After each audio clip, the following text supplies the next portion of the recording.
Honestly, I wasn't ready to be on this layout, but whatever. Hey, what's going on, guys, and welcome back. Pookies is BRB for the moment, but it's okay. They told me that I could start without them, so that's thumbs up. I hope you guys are all doing great. Happy Friday. Sorry, I'm a little frazzled dazzled. We had to start a little late today. We weren't quite ready, I mean, I'm not gonna do this. I'm not gonna play this game. Anyway, well, we are gonna play Ace Attorney today. I can tell you that much. But I hope everyone's been having a fantastic flippin' week. And if it feels bad, it's okay. You made it. Yahoo! But you know, I hope everyone's having a great day. Welcome, welcome. Hi, hello. If you don't know what's been happening, if you don't know what the heck we're playing, I feel like you should. Ace Attorney. It's the court. It's that game where you hear objection. Yeah, that one. Yeah, this is the game. Yeah, you investigate. You try to get some information. Try to catch the bad guy. Go to court. Argue your case. And of course the drama ensues because there's always a guy on the other side of the screen that's trying to say no, no, no. Anyway, as for what happened in the last stream, right now we're on episode 3 of Ace Attorney Dual Destinies. And so far this case has been about a murder, because they always are. But more specifically, a murder that happened during a class trial at this school. It's called Themis Legal Academy. It's a legal school. They were holding like a mock trial. It was basically like a fake court case. But then a real murder happened while that fake court case was going on, and I need to put my glasses back on because I hate not being able to see. Anyway. So blind. Sorry. No, it's okay. Welcome back. How you doing? Thank you. Also, you're like perfectly aligned. Don't worry about it. Oh, that's awesome. Continue. Anyway, I'm trying to like remember all the details. Anyway, this real murder that happened during the fake trial was a lot like the fake trial, the fake murder case. So it's like a little suspect for the person who made the fake murder trial script, which is of course the accused, our defendant. After some investigating, and some more court battling, we got our defendant and her 2 besties all trying to say, hey, we did the murder, because they want to protect each other, and that's very cute. Sort of. We did some more investigating on the scene, found some interesting things, some tied fabrics and all this other junk that's not going to be junk in a moment. It's actually going to be very relevant. It's going to be very relevant. Listen, if you didn't see the last stream, it's okay. You're going to slide back into things very quickly, probably. Don't worry about it. We're like almost done with the investigation, and then we're going to be hopping into the court section. And that's where it gets all juicy and spicy and stuff. And hopefully today we can catch our bad man, which I think we all know who the guy is. It's Mr. The Ends Justify the Means head ass over there. Anyway, I want to say something. Go ahead. I realized why it never phases me, but it's because I'm adding the music of the title screen in my head.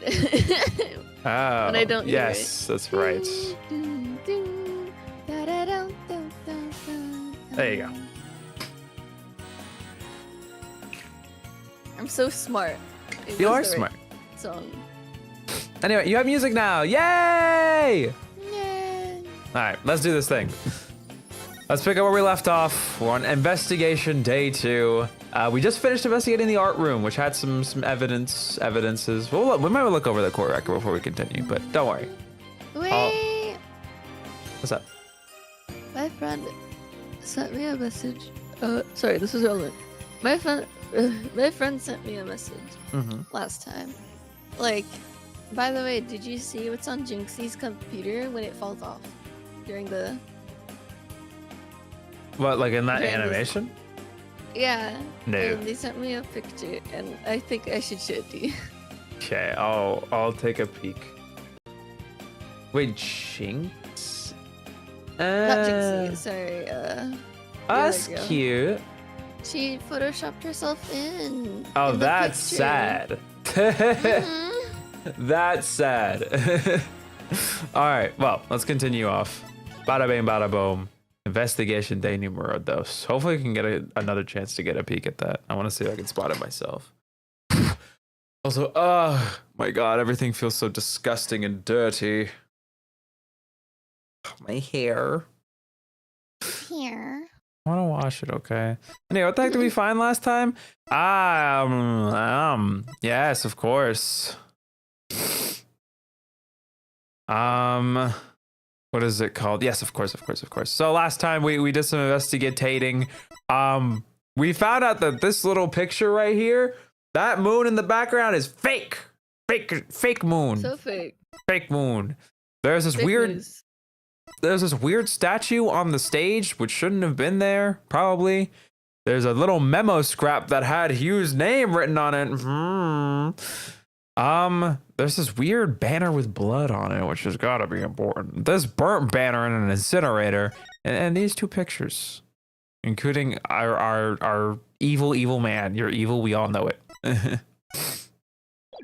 Maybe Aristotle set up Hugh. So Hugh is like currently like, oh, I need to be quiet. Like they have a little thing. Like they're like talking between them. They're like in ropes together. Like, hey, if I save Junie, I'll let you take the lead and then you can be her hero and something. And he's gonna be like, oh my God, for Junie. Well, I gotta keep quiet then. I gotta help you so I can have Junie's heart. What? It makes sense in my head. They just feel like they go one another. Yeah. It's okay. All right, are you ready? Because I'm really tired of this silence. It's okay. October 25th, theme is Legal Academy, 3F, lecture hall. I also got to take a headphone out. What am I doing? I gotta be able to hear myself. Oh no. Oh yeah, we're catching up with Robin. Oh no. You don't have to go crazy hard today. I know your voice hurts. I know. There she is. Robin. Hey, Robin. Oh, Athena, Apollo. What are you watching there?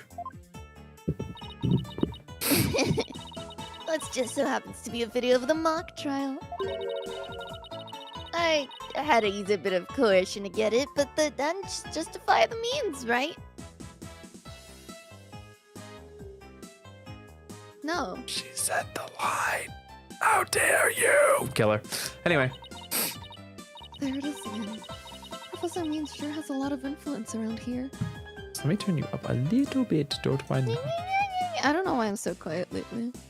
No, it's okay. It's because you're just, you know. Care to look into the true connection between the murder and the mock trial with me? Why are you holding a pink stiletto? Please! Sounds great, but do you mind if we ask you some questions first?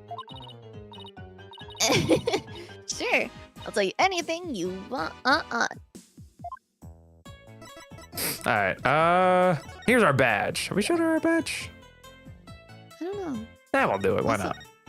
I figured that she's going like, what, but like, it's hard to separate that in 4 sounds. That's why I'm saying you can just drag it like, want. I just... It's okay. Do whatever you want. Whoa, check out your badge! What do you think? Nice and shiny, huh? Yeah, it's awesome! If the Plating. Yes. If the blading ever starts to peel or it gets all bent up, just let me fix it up for you. Really? Thanks. No problemo. I'll have some Primo clay and glaze all the ready, just in case. Wait, what does clay have to do with my badge? Alright. Why did you confess? About your confession today. Why'd you do it? Because Juniper hasn't done anything wrong. I had to stop the trial by any means possible. Wink, wink.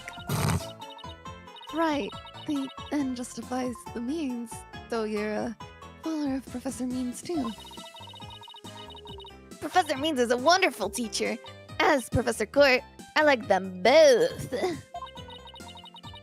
She brushed that one off like a pro. But with that style of justice, you run the risk of breaking the law. Well, I'm prepared to quit school because of this case. What? Why? I want to be an artist. That's what I really want, man. But no, my parents forced me to become a prosecutor. Eustace Core. But if the trial went south, you'd have to drop out and give up on being a prosecutor. That's what you're really after, isn't it? Ugh. Talk about someone who literally changes at the bat of an eyelash. I guess she's been dealing with her own problems too. It totally makes sense. Yeah, I suppose so, but that doesn't make what she did right. Could you tell us about what you were doing on the night of the murder? What's up? I'm thinking I need to drink water. I hope someone else speaks and Apollo starts talking instead of Athena. My hero, you say, under your breath. I needed that water. Oh my god. Finishing a statue. I was only on the stage until the last bell. That's right. You made the statues of Mr. Wright and Prosecutor Gavin, didn't you? You have to throw up mid-line. Oh, yeah. Yes, I did. Both of them. Okay, so you made one of them. So my theory of the body still being the statue is still very plausible, I say. It's just a formality, but can you prove you were making the statues at that time? Can I prove it? You think I'm the killer now? No, that's not what I meant. Both you and Robin were still at school after 7 p.m. But neither of them can prove exactly what they were doing. They did it together, holding hands. Could one of them really have murdered Professor Court?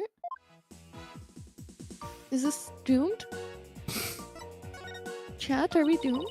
Shut up. Have there been any problems now that everyone here knows you're a girl? No worries there. I discussed the matter with Professor Court some time ago. I told her I wanted to let everyone know I really was a girl. And just today I found out that she spoke with the school administration on my behalf. No, everything's fine. I've just been hit on a lot. Everyone wants me now. Yeah. Wow, they must really like you. I know, right? But I can finally be myself here at the school. I don't have to hide the fact that I love girly clothes. That's why, Athena, I simply must have this and by any means possible. What? But this evidence we need for the trial. Sorry, but no can do. Aw, don't be a party pooper, Athena. Come on, please. Pretty please. Stage costume-related evidence taken in classic and justifies the mean style. Okay. Think we funny today, eh? Sorry. Oh, darn it. Anyway, thank you again, Athena. Thank you for revealing who I really am. I wanted everyone to know before the snitch found out. The snitch? Sounds like a new lead. There's a rumor going around that one of the students here is a snitch. I hear they're watching everything we do, our activities, our relationships, our interests, and she's in a box. And reporting it all to one of the professors. Oh, that's probably Hugh, actually. Could be true. But why would anyone want to do that? Officially, I heard it's to seek out misconduct among the student body. But rumor has it grades were brought and sold through the surveillance network. That's bribery. The situation at Themis Legal Academy is worse than I thought. All of this is important stuff. I still want to ask that thing in the art room. I'll have to present some evidence to show her what I'm talking about, though. Losing my voice. That thing in the art room. Probably the blood on the pottery, or like. I don't think we have anything on the blood on the pottery, although that was a thing. Oh, shoot. I'm glad they tell you now when you have to present something. Yeah, they're a lot more obvious about the Larry about it. segment in 3. Oh, they just tell you. Third game. I'm thinking about Lotta. That one time in Justice for All, I wanted to lose my mind. Oh, Spent like that's fair. 30 minutes trying to figure out what to do. I just had to show Lotta a profile. Ag! Anyway, it tells you here what we have to show. So it's the school, it's this thingamajiggy, this thing, I'm assuming. There's something else. Oh, maybe it's this, yeah. Wrong voice. Robin, I just remembered something I wanted to ask you. This photo shows a piece of art on the table. Do you know what it is? Whoa! Look at that unique artistic sense! That has to be one of Professor Court's creations, man! Professor Court's artistic sense.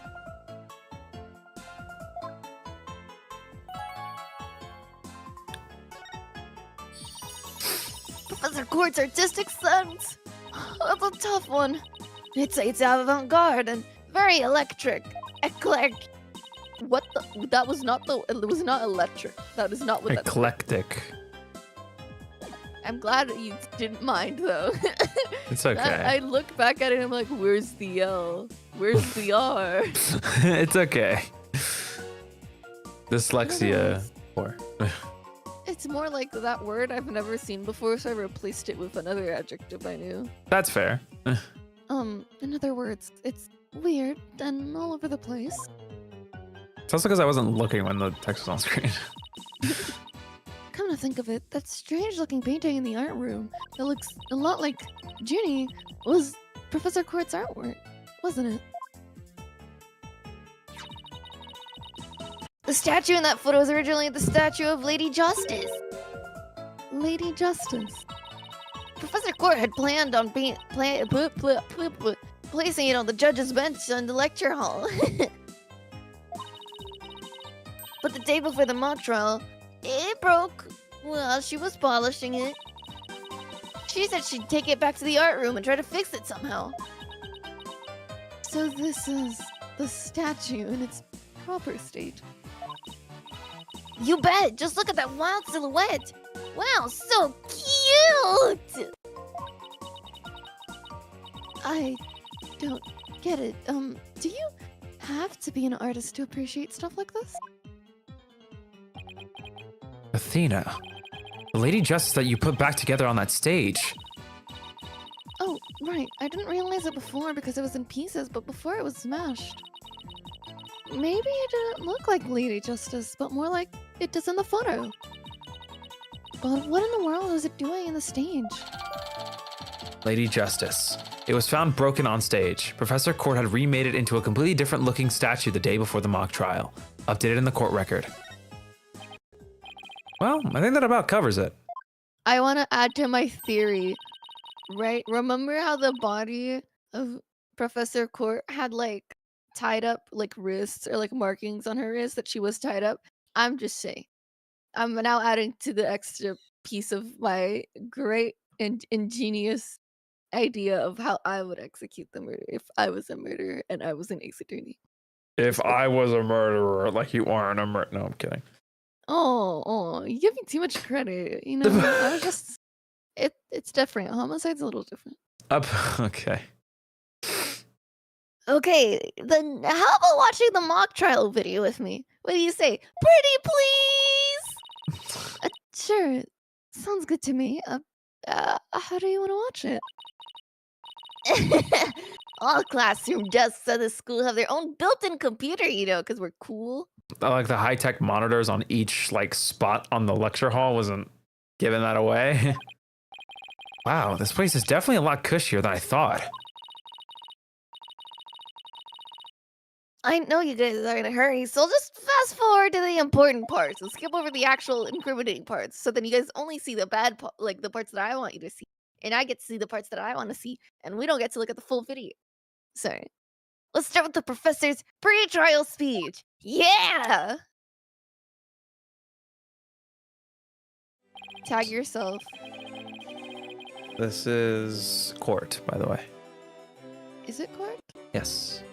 I thought she was dead around this time. Oh, no, it's not. Wait, so who was this again? I thought it was Who was- Aristotle. Oh, I guess it's Aristotle, yes. Oh, God, I don't have his face. It's so much harder without his face. Think about his smile.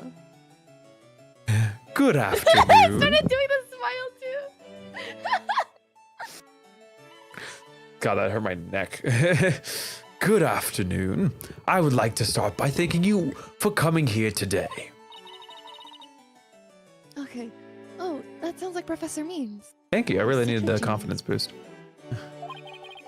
The mock trial, the crown jewel event of the school festival will begin shortly. Is the camera like this the whole time? Sorry, I didn't. This is you. Yeah, it's a fixed position in front of the stage. When I was a student, I too could hardly wait for this day to come. God, he reminds me of the kind of guys that would go like on a speech at the start of anything, going like, I remember when it was my first day of school. Such memories, and then goes on a tangent for God knows how long and no one actually cares. How come teachers' speeches always make me so sleepy? Aw. Let's skip to the end of his speech. Zzz. Oh. Now, let the mock trial begin.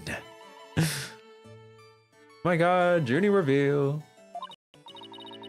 Hey, what's the deal here? Why is Junie so large in this shot? Someone's got to teach Athena the concept I of don't being know how cameras close. work. Looks to me like she got cut right in front of the camera. Hold on, I just noticed it went from 10 to 20. It took him 10 minutes to minutes. say all of that. Yes. You ever listened to a person's speech before?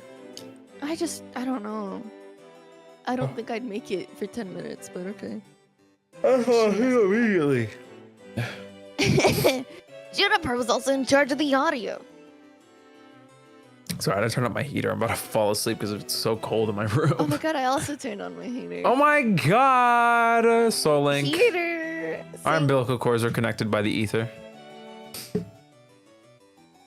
Sorry. Even though she was already playing part of the mock trial itself.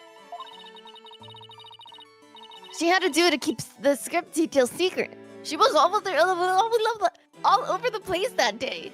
Okay. When she wasn't in the trial, she was in the audio control room dealing with the music. My God, Junie's a DJ?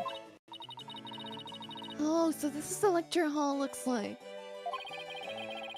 Looks like there's a judge's bench back by the screen and a witness stand up front. What about those balconies with the professor's names on them? Those are faculty seats. Professor Means and Professor Court were in charge of scoring the mock trial. Lecture hall diagram. A diagram of the lecture hall where the mock trial took place. Added to the court record. Okay, let's fast forward this a little bit.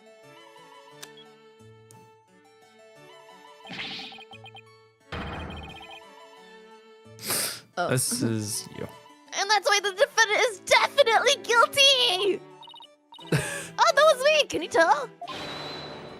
Objection. The frailco had used her bare hands to stab a professor with an arrow. I don't think so. You read that line in the mock... You read that line in the mock trial, Apollo, but you made it sound kind of weird, honestly. Cut me some slack. It was my first time reading that script. I think Juniper is gonna speak next. I didn't do it. I had suffered a breakdown and pretty much lost it. It's true I shouted, "You're a goner," but I didn't mean it.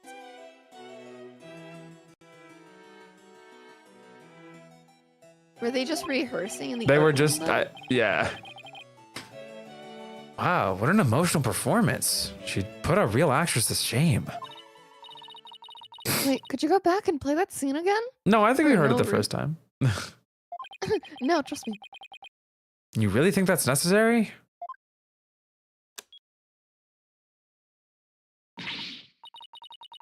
I didn't do it. I suffered a breakdown and pretty much lost it. It's true I shouted, "You're a goner," but I didn't mean it. Stop. Did you hear that? I think you're onto something. Let's play that last part again. Please. I think we're fine, good. Actually. I don't follow. What are you guys so excited about? I think this piece of evidence should explain it. Tana show Robin a piece of evidence that links the line that we just heard to the case. Take that! That's it? I don't see the connection. Huh? Oh, right. What was the connection again? Come on, Athena. I know you know. I do? Really?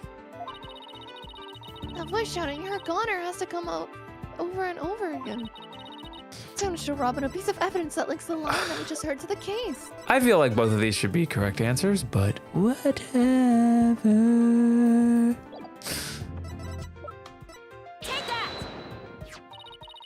So I'm sure you remember this. It contains a female voice shouting a violent threat. I'll play it for you. You're a goner.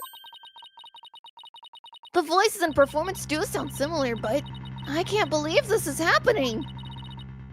It's just a possibility, but if the voice on the tape really is a recording, one made from the mock video, then that means this evidence was fabricated.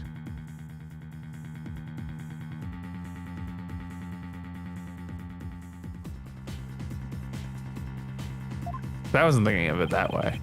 They didn't get to do a voice print analysis in time for court today. That's why the gender of the voice became so important.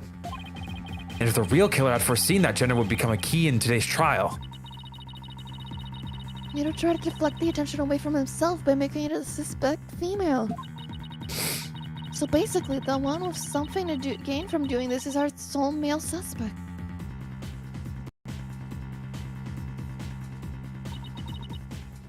Wait a second! No! Wait! Professor means it's Credu. Credu? I have no idea. Pronunciation. Huh? Are you looking it up for me? Thank you. Is it like a creed? Credo? Yeah, credo. Credo? Yeah, credo. Oh. Professor means it's credo is the end justifies the means. So it makes perfect sense that a student who took those words to heart would fabricate evidence. We need to get that tape analyzed as soon as possible. Tape recorder. The voice on the tape says you're a goner just like in Junie's script. It may be a fake. Updated in the court record. Let me guess. Clavier? No. Allow me to assist you with that.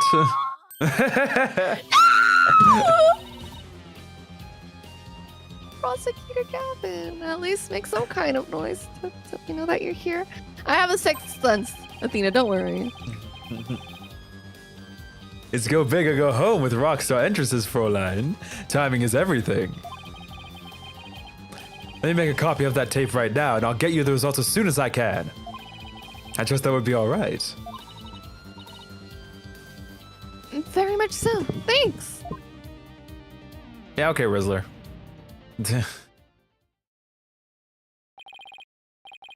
Well, Athena, it's almost sundown. Isn't it about time we head over to the detention center? I think Junie will agree that this is something that we could prove her innocence, but will her heart really be open to accepting it? She had to have known this is what I'd find. The slow fade to black? October 25th, detention center, visitor's room. And that about covers the main gist of our investigation. I see. Very interesting. You've been quite the busy beaver today. Thank you for all your hard work, Athena. Well, my time's about up, and it will be getting dark soon, so...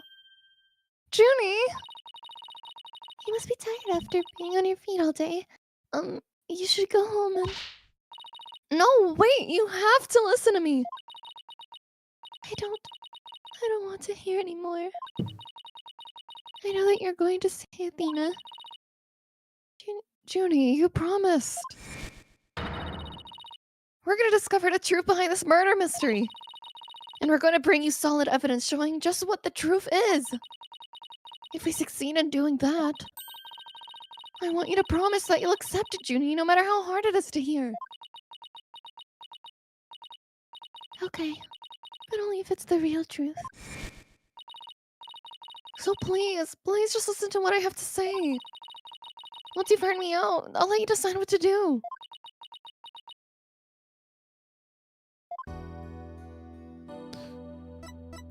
She's being cool. Here's a badge.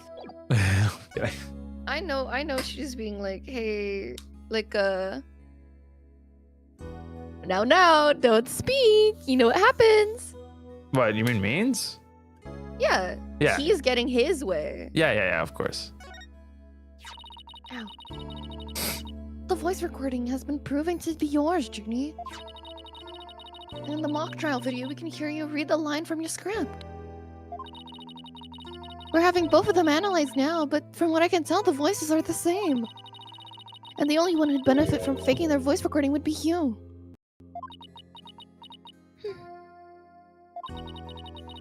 That doesn't make any sense. I mean, you confessed in order to protect me. This may sound strange, but his confession is a ploy to make himself look less suspicious. In other words, he was pretending to protect you. Besides, his confession came after you and Robin had already confessed. Just like Derpy said that one time. If he hadn't confessed right then as well, wouldn't it have seemed a little suspicious? Say what you will, Athena, but none of us would hurt a fly, let alone kill someone. He was a gifted student. He gets outstanding grades and never causes trouble. Not that much trouble anyway. Oh, hello.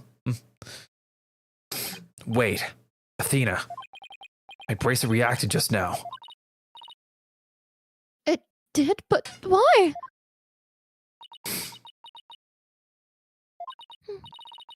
Junie, can you look at me in the eye and repeat what you just said?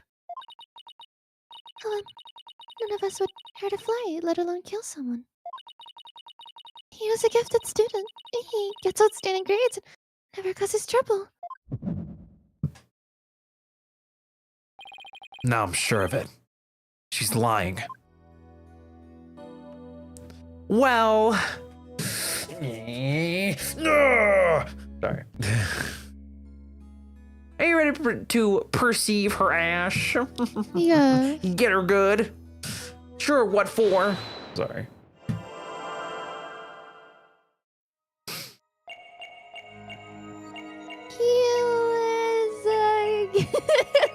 Where would her face? Probably in her face.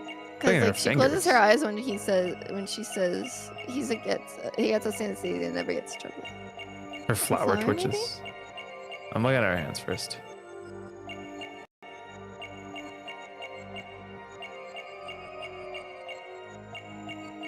I see it. Wait, oh my god, is it the stupid? There's no way, it's her stupid tie.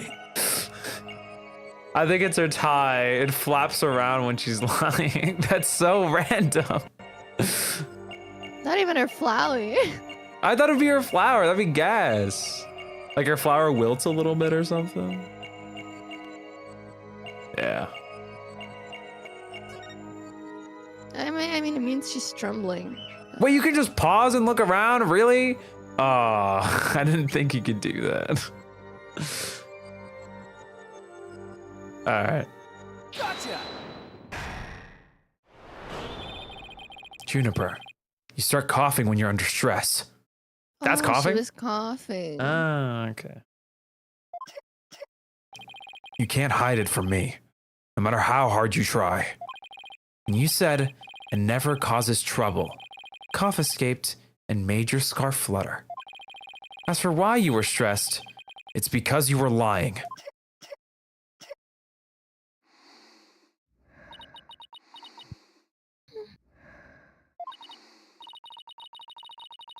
Junie, you're trying to hide his connection to this case, aren't you? Aren't you? And I believe this also ties into a secret about yourself. A secret? About me? I don't understand. I already told Juniper, so I might as well tell you. I don't really care about her anymore. What? Why? Juniper's not all sunshine and rainbows like you think she is. He ended their friendship after he found out about Junie's secret, which means he must have felt betrayed by Junie, making her.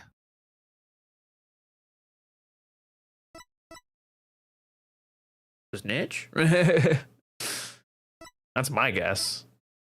Well, she's not the killer. She's probably not an accomplice. The killer!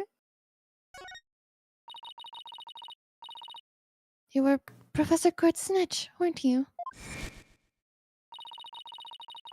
There's a rumor going around that one of the students here is a snitch. I hear they're watching everything we do. Our activities, our relationships, our interests. And reporting it all to one of the professors. And while fulfilling that role, you learned something about Hio you'd rather forget it. I don't know what you're talking about. Junie, please, stop hiding things from me. I hate having to force things out of you like this. Looks like we're gonna have to do this the hard way. Time to review the evidence and see if I can't prove my hypothesis. I must have something that proves Juniper's a snitch and Hugh's connection to the case.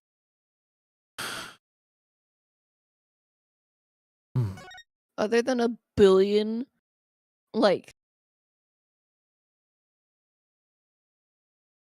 is a bajillion, billion, the insane amount of, like, the times that, like, Court has drawings of Juniper and the insane amount of times that Court has, like, pieces of paper talking about Hugh.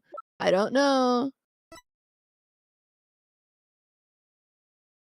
October Hugh 120. What does that number mean? Because I understand what you're saying, and you're making a good point.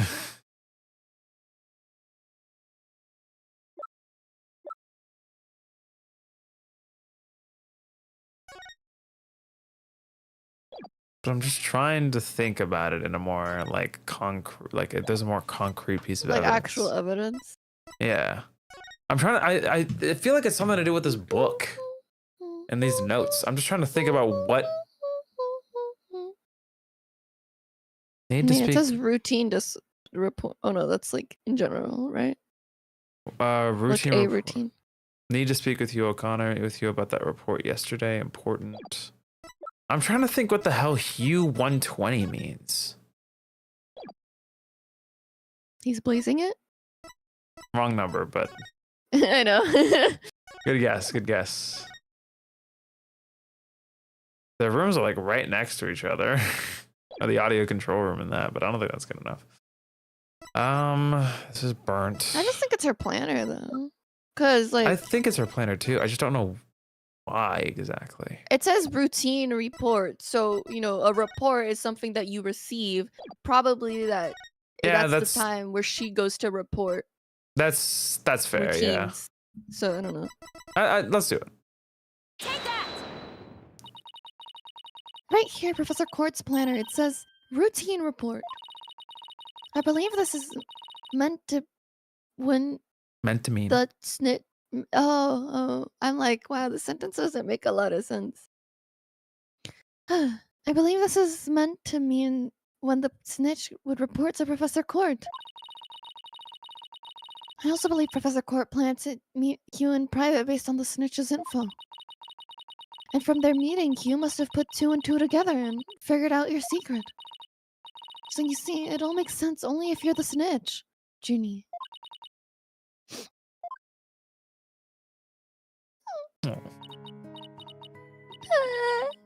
Forgive me, Bina. I've been lying to you this whole time. This theme is it's pretty. The truth is, I suspected you from the start. You did? Now this is surprising.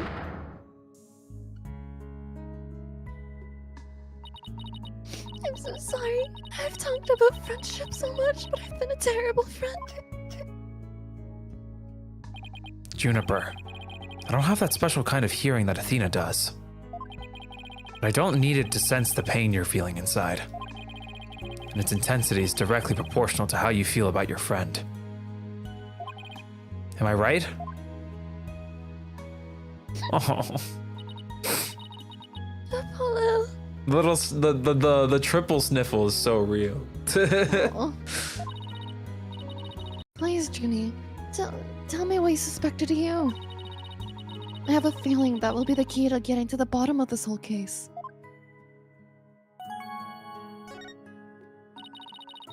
What exactly was your role as class snitch? Professor Court had told me Academy Alumni had stayed from the Alumni. What? Are we calling it alumni? Are you serious? No, that's how you say the word. No, we're not. Listen, you can look it up. Academy Aluminum had stayed from the path of justice. Okay. Aluminium. The dark age of the law, huh? She didn't want any more of our students going astray like that. But a few others at the Academy shared her view. I thought her ideas were beautiful, though sad and unrealistic. She asked... Oh, wrong voice. She asked you to be her eyes and ears, didn't she? I used to report her once a month about any wrongdoings I'd seen or heard about.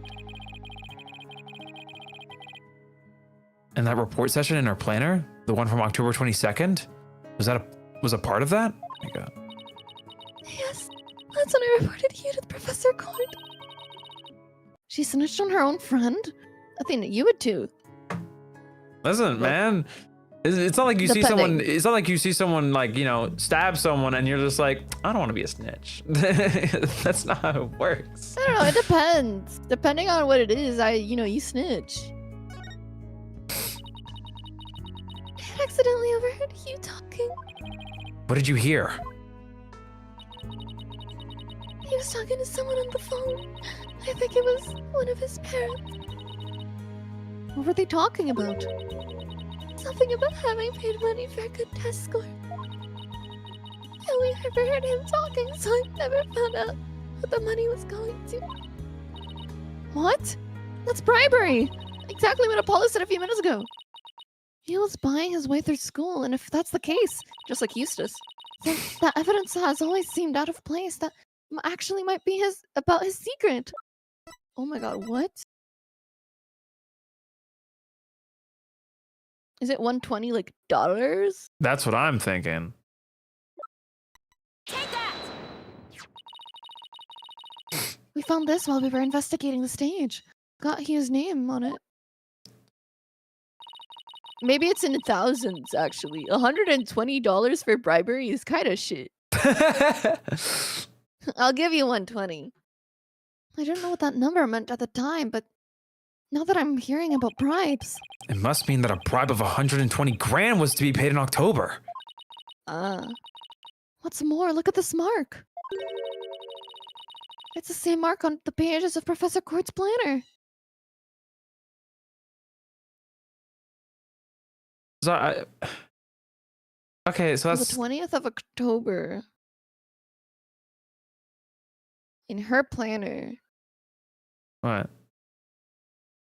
Nothing, I'm just thinking, like, why would it be in her planner? To catch him or because she was taking the bribes? I'm thinking about... Okay.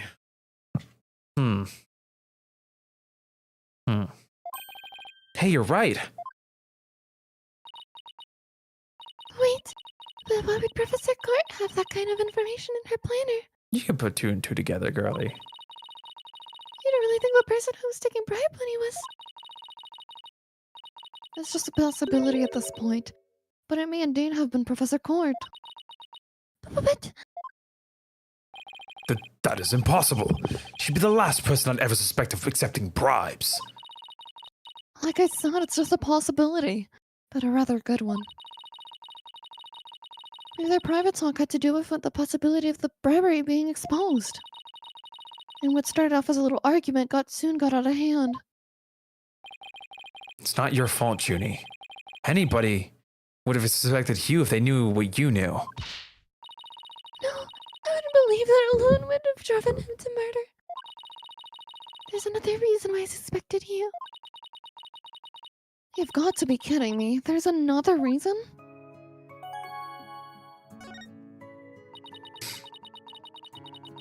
I saw you around 7 p.m. the day before the mock trial. Oh, so she's finally ready to talk about that. When I saw him, his... Oh, Tina! Journey, are you alright?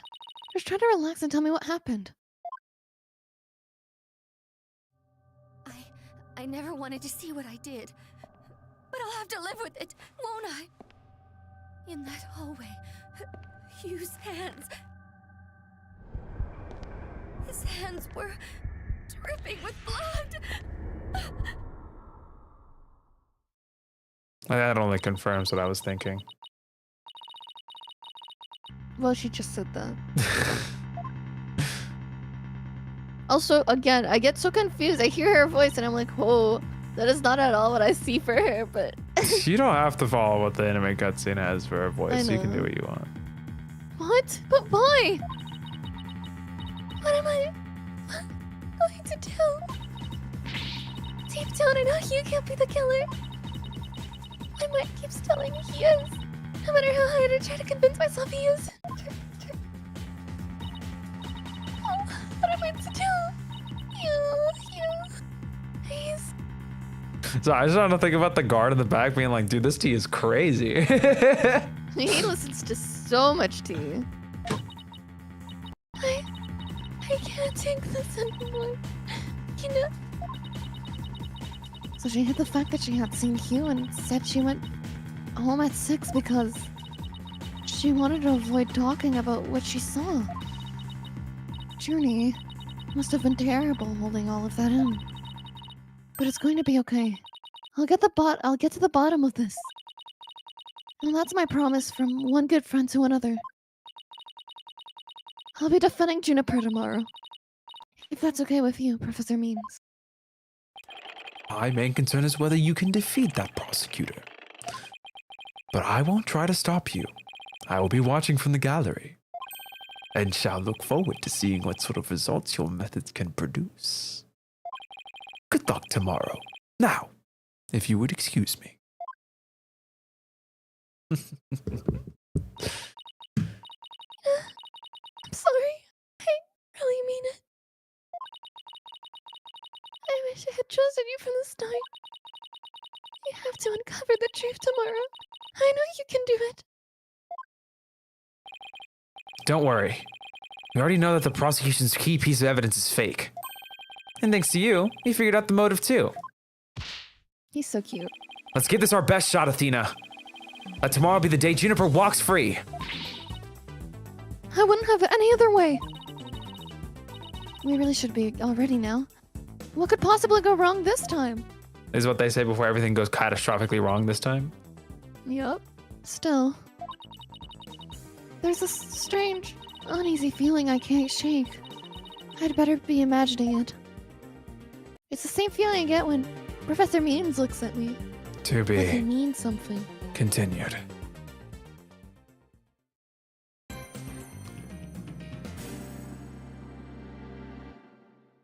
Yeah.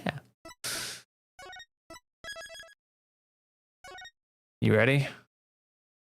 Mm-hmm. You need a little break? You want to take a sip? No, it's okay.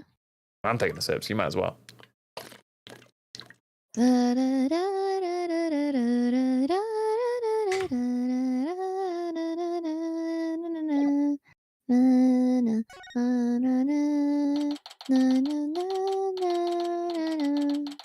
Someone's Apollo pilled. October 26th, 9:45 a.m.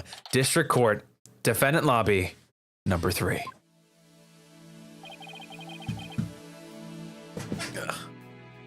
Sorry, here's your screenshot. Anyway. I was about to talk about my sleep too before he started talking. No, go ahead. Talk about I was gonna say, were you able to sleep last night? I don't know, Apollo. I was about to say that like I could hear his theme playing while I was sleeping. It was so cool. I could just hear dun. You're so unbelievably Apollo pilled. Anyway, it's court time, baby. Tavern. Let's do it. All right. Were you able to sleep last night? Huh? Oh, sleep. Sure, I slept for a grand total of 0 hours. Girl got I was 59 just yawning, minutes. actually. Oh God. No! Why is he here? You got this. You can say this. Guten Morgen, you two. You look like you're ready to put on a real show. But before you do, I have a good luck gift for you. The voice for analysis came back, and the results couldn't be more clear. The voice in the mock trial video and the tape recording are one and the same. In other words, the recording's a fabrication. Tape recorder. The voice on the tape says you're a gunner, just like in Junie's script. It's been identified as a fake. Updated in the court record. The lab is continuing the study of the tape. So far, they found signs of overdubbing. But it's going to take a bit longer to recover the audio that was erased. Huh? Who's there? Wait! Did you see who it was? What is this, Dora? I'm kidding. Someone was spying on our information. No, I got a quick look, but they got away. I think it might have been Hugh. I bet he was eavesdropping. I wonder if he saw our hand. Well, I'm sure he wasn't the only one just now. I bet Robin and Boxco were listening in too. I'll make sure they don't make a run for it. That is my final gift to you. Okay, that's pretty cute. Thank you. Okay, that's all that's left now is to reach out to the truth. Sorry. Time for a mini Court of Steel workout. I'm Apollo Justice and I'm fine. Your turn. I'm Athena Sykes and I'm fine. A mini The Court mini of Court of Steel. So cute. October. I was, like, trying so hard not to go. Oh, he's so cute. October 26th, 10 a.m. District Court, courtroom number 4. Day 2. Court is now in session. All rise. For the national anthem. Court will now reconvene for the trial of Juniper Woods. The Sykes Brigade is totally psyched. The defense is ready, Your Honor. She couldn't help herself. She actually is fun.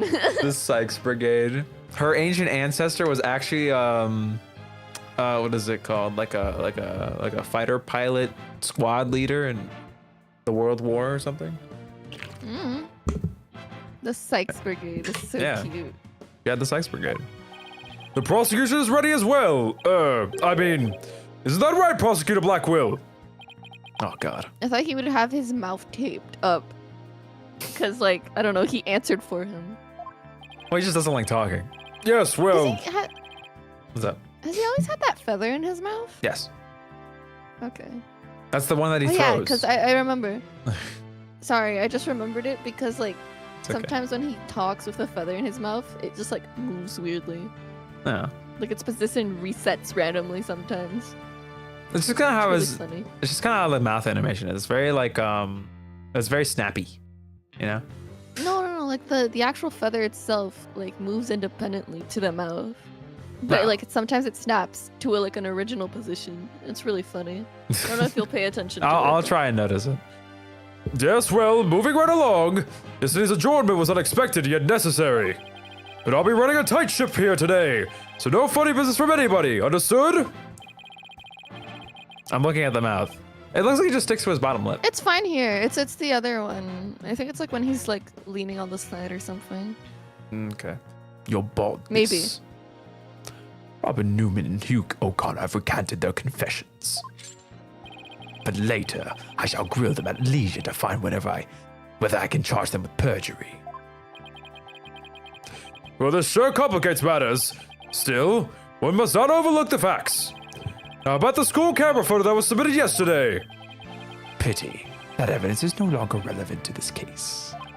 The art room clock runs fast. It cannot function as an accurate measure of time. As for the bungling detective who overlooked that, he is paying for his failure as we speak. Okay, the eye shine with that line was raw.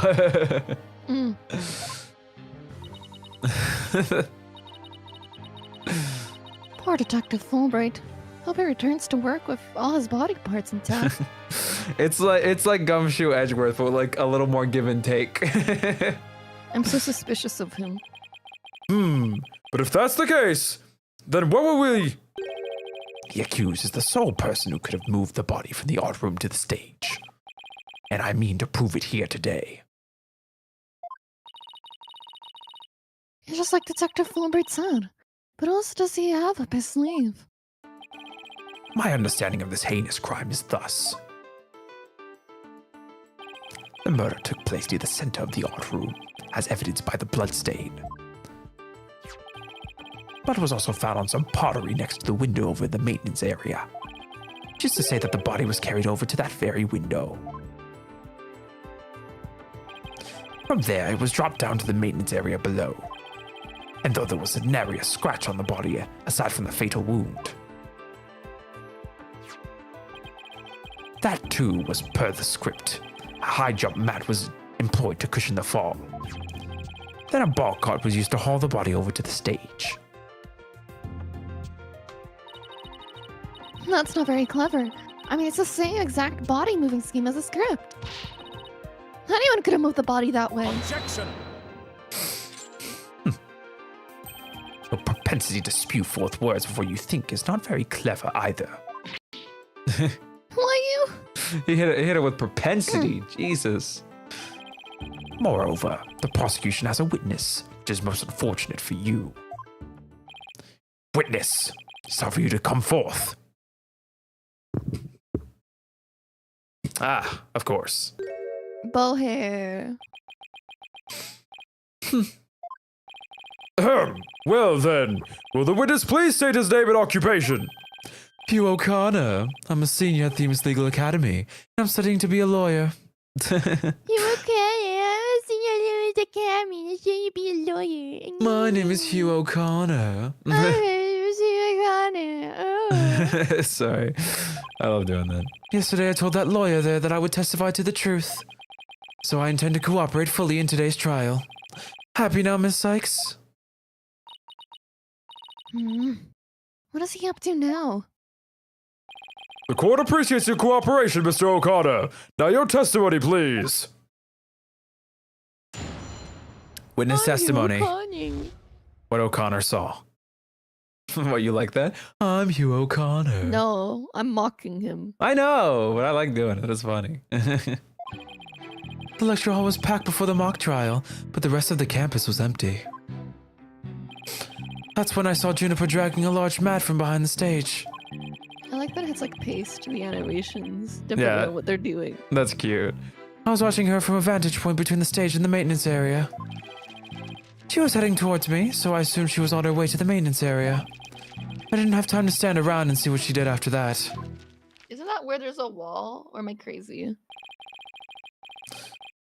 The real truth hurts so much, doesn't it, Miss Sykes?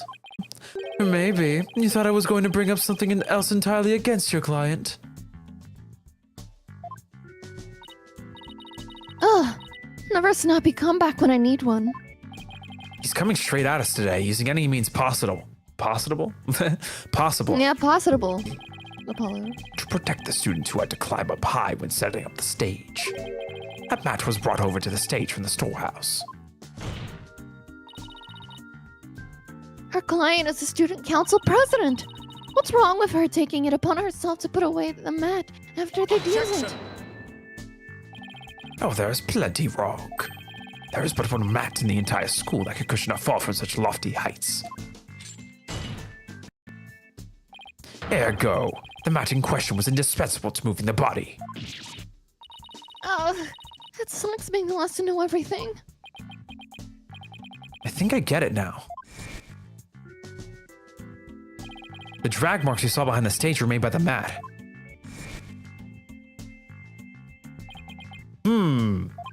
If the only mat of that thickness was where the body was assumed to have been dropped, it would be hard to deny a possible link to this case. We're off to a bad start again. You sure you're okay, Athena? It's game on, Hugh. Game on. I'm gonna turn your arrogant, perfect score grin into a teary-eyed frown of failure. Damn. Cross-examination. What O'Connor She saw. gets put in contempt of court for saying She's going that. for blood today. Trial was packed before the mock trial, but the rest of the campus was empty. Hold it! Hold it! Hold it! Hold it right there! What? I was just getting to the important part. Eager to unsheath your blade, Psychstono. Your heavy breath heaves to where I stand. Objection! How rude! A human's breath doesn't travel anywhere near that far! So the only issue is distance. You're not denying that you're a heavy breather. Ugh. I'm just saying that scientific studies have proven that it's not. Hang in there, Athena. Here we go. Back to this stupid pose. Back to Apollo being our #1 supporter. No matter how many insults they hurl, it won't affect the judge's opinion of you. Well, what about my own self-esteem? Let's get back to what happened before the mock trial. I love that she's like, hold it, hold it, hold it, hold it. And then he was like, what? Like I didn't fucking say anything. That's when I saw Juniper dragging a large effort on the stage. Her client was simply putting the mat away. Has nothing to do with the case. Objection! That is where you are wrong. There is but one mat in the entire school that could cushion a 3-story fall. Hence, the mat dragged by the accused was essential to moving the body. Ugh. If we win this one, I promise to donate another thick mat to the academy. Now, show me how to show you the truth. You'll have my full cooperation. I was watching her from a vantage point between the stage and the maintenance area. Mr. O'Connor, are you positive that you were standing exactly where you said? Ah, right. I finally What? understood what you meant from before. About Like, that there's a wall in the way? Yeah, I was like, what do you... Ah, the big fence. Sorry, I know it's a wall, but my brain reads it as a fence. Because it's not... Huh? It's fine. I said wall because I guess it's just more structurally like a wall. Yeah, no, it's definitely more structured, but That is also... a tiny ass wall. That's what I'm saying. That's why I'm like, it's more like a fence. But then again, he's on top of like a giant like machinery thing. So maybe it's not that small. Well, look at it this way. They're This- also on stage. Yeah, they're on this, like, even then, like, this is barely, it's not even like it's not even like a story and a half tall. It's like barely a story tall. I guess, but it makes me think of like what's the name? When we were like investigating as Edgeworth and there was like a dent in the wall. It was called a wall, right? Well, that called was more like a, I guess it was a wall. They looked similar enough. Yeah, but this one's shorter than that one. Either Is way, it? that's why it didn't click to me immediately. But like, it's acceptable to call this a wall. I'm just weird. Anyway. I was between the stage and the maintenance area, and she was behind the backdrop. He's sticking to his guns. The issue is where he was standing when he says he saw Junie. But nothing I say will mean anything without evidence. Time to dig a little deeper. Oh, and before you ask, I had my glasses on. Therefore, I'm positive it was Juniper. That is not an issue. I kind of love doing his voice, sorry. It's grown on me a lot. Heading towards me, so I assumed she was on her way to the area. You shouldn't assume anything. It only shows that you're not positive. Objection! Such wild momentum. Perhaps you were a raging bull in your past life. That's so mean. Okay. Objection! Don't compare me to some stupid farm animal. Boy, Justice don't know. Our assertion is Juniper was simply putting the mat away. In that case, where would she be taking it? To the storehouse, over in the maintenance area. Precisely. Therefore, there is not wrong with the witness's judgment in this matter. It is your wild charges that are the issue here. But I cannot help it if you keep seeing red. Okay, buddy. His writing might be fire. He's just a funny guy. He's going to get a face full of justice, Apollo style, if he keeps that up. Why would you say that? Why would you word it like that? Apollo style. Anyway, I saw her heading towards me. I didn't have time to stand around and see what she did after that. Then it's entirely possible that someone else moved the body, correct? Objection! Are you mad or merely delusional? Everyone was in the lecture hall before the mock trial. The rest of the campus was empty. Ergo, the only probable suspects were the 3 trial participants. I know. Thank you for stating the obvious. I also know that Hugh O'Connor, we're also one of the participants. Mr. Confidence sure goes all out when he tells the truth. Well, I don't think he meant for any of that to be misleading, but it doesn't make it factual. Careful now, Athena. A genius like you could be leading you right into a trap. I'd be surprised if he wasn't, but all I can do now is charge forward with both eyes opened. Bull style. Bull style. Alright. I was not sure if I've been between the stage and the maintenance area. No, you Apollo's weren't. so cute. I'm assuming it'd be this, right? There's no other pic. There's nothing else relating to the wall. Objection! Yeah. So, you saw the back of the stage from between the stage and the maintenance area? Let's take a look at this photo taken by this scuttlebutt, shall we? This photo shows that the students setting up the stage the day before the mock trial. Do you see the big construction screen on the right of the stage in the background here? Why, yes. In fact, there were a bunch of those next to my house until a few days ago, too. Why? It was so noisy behind there, but I couldn't take a peek. Oh, how it piqued my interest. Tight ship, by the way. Tight ship. Exactly, Your Honor. You cannot see past such screens. That is their purpose. Now let's see. How exactly is that screen positioned again? Yeah, Hugh O'Connor! How exactly is it positioned? Since it was to the right of the stage, you stupid idiot! It should be right here! And from this vantage point, the witness claims to have seen her client behind the stage backdrop. Oh my! The screen would have been completely in the way. That's what I'm saying! That's right! Therefore, the witness couldn't have possibly seen her client from this point. Ah! Yeah.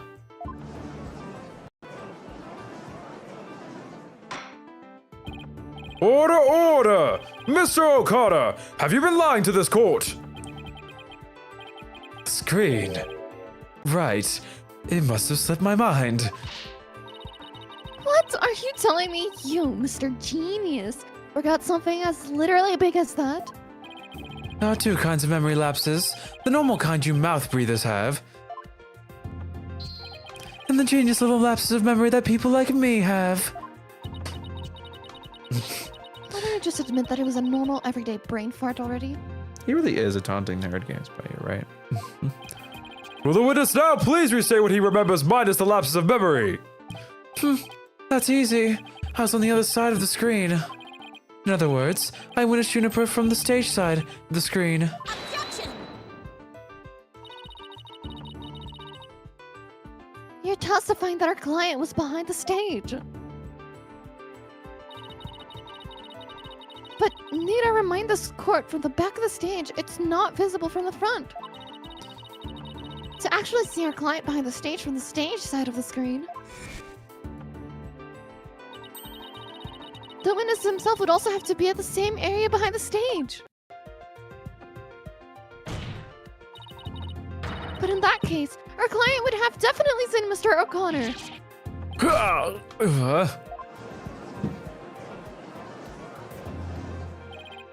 Nice one, Athena. Keep it up. Objection! That's awesome. All right, golden boy. This is not your chance. Telling the truth would be like a weight lifted from your chest. The truth? What truth? The fact that golden boy here was where he initially stated.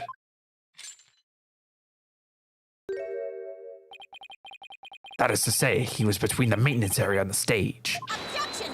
What? But then the screen would have blocked his view of... Objection! On the ground, yes, his view would have been blocked indeed.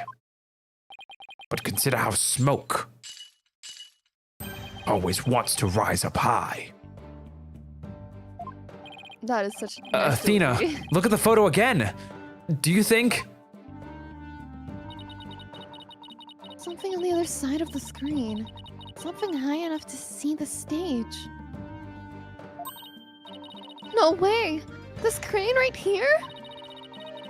I don't remember seeing a crane there on the day of the mock trial. Me neither. It's probably safe to assume it was moved before you found the body. Hold it. That's far enough, Prosecutor Blackwell. Remember, you promised. I recall making no such promise. It was you who came blubbering to me about keeping quiet in exchange for information. What's all this about a promise? Is it about whatever Blackwell's using against him? What's it got to do with going into the crane? Golden Boy did not go up in that crane for fun.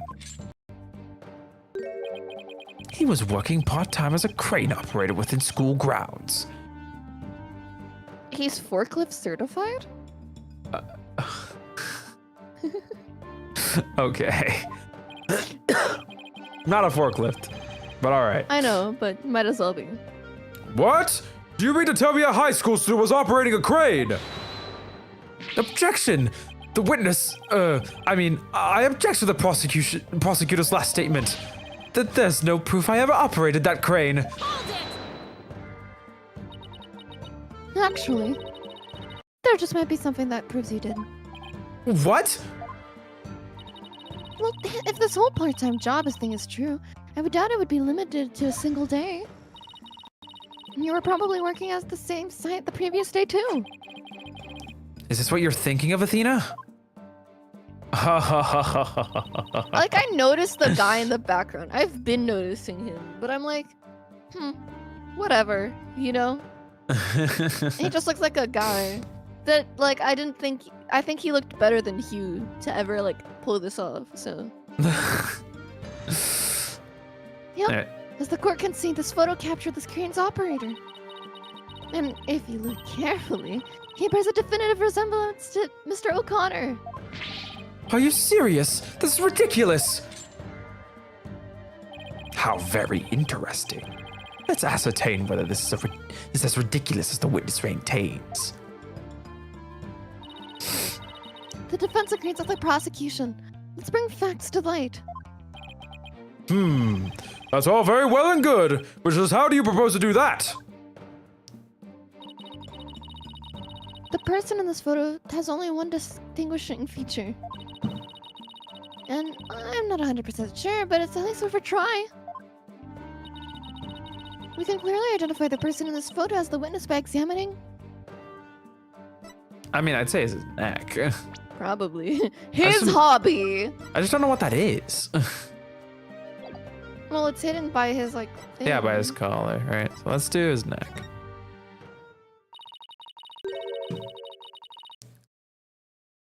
He's wearing a choker. What a diva. Okay. Oh, this is me. Yeah.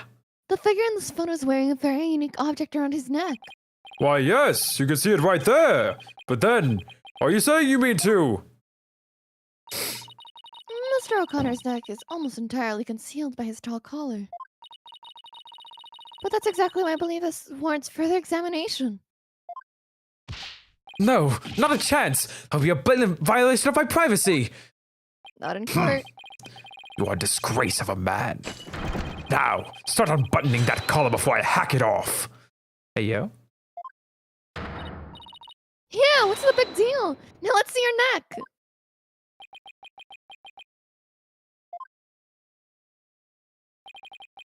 Guess I have no choice.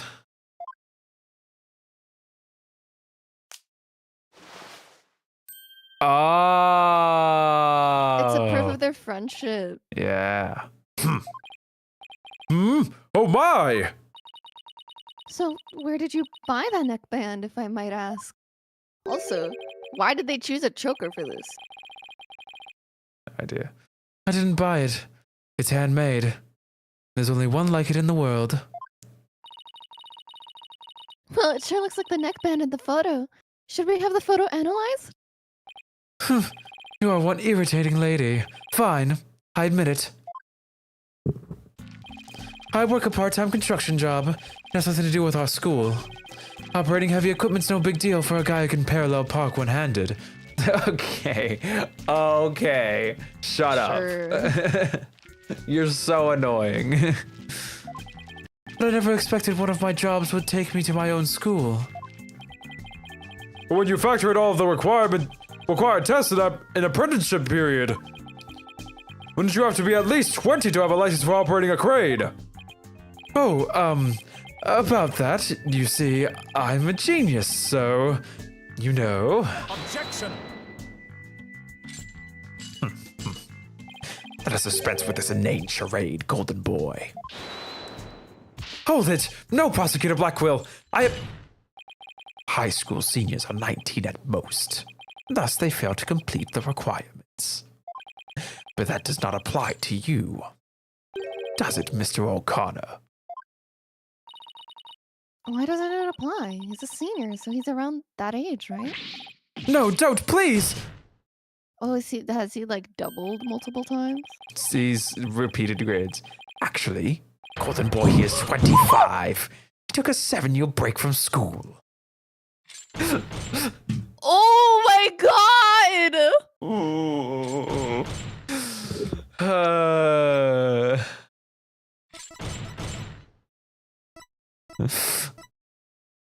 I had the most visceral reaction of like, oh, maybe he's just like 21 then. 25! I love Blackwell laughing. It's definitely the funniest part about this. He's just laughing his ass off because it's so funny.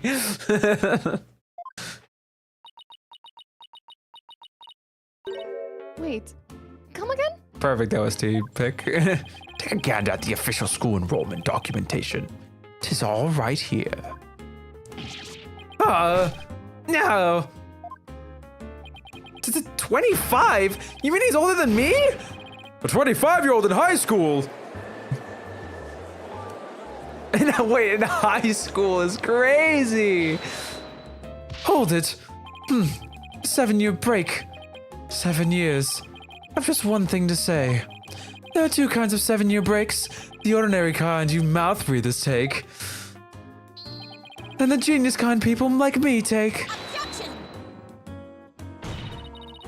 But a genius would quickly become a chore for a 7-year break. I think you have that backwards, Athena. Even geniuses make mistakes. I just happened to make mine only 7 years in a row. Only Hugh could get away with his using only like that. Enough of this jibber-jabber. Suffice to say, the witness was up in that crane when he saw the accused dragging the mat. The accused readied all she needed to move the body immediately prior to doing so. That much is clear. I see no need to deliberate the matter further. Considering that the body was moved in the same manner as in the script, I find Prosecutor Blackwell's claim to be quite persuasive. Does the defense care to dissuade me? Ugh. As long as the mat was used to move the body, Ginny's going to be under suspicion. Athena, I just thought of something. What was Hugh doing in the crane right before the mock trial? He couldn't have been on the job at the time. I mean, He was waiting for the trial to start. Yeah, then why are we seeing the crane? Wait, you don't think... Your Honor! Yes, Miss Sykes? I was in the middle of my water break.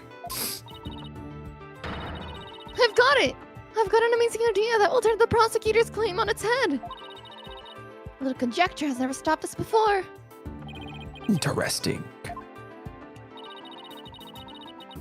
Mr. O'Connor, you were using the crane to... Move yourself. Move the body. I want your opinion, Athena. I think that... I love this game. I love it. You can just say you don't know. Well, no, I got it. Move the body, probably. That's what I'm thinking, yeah.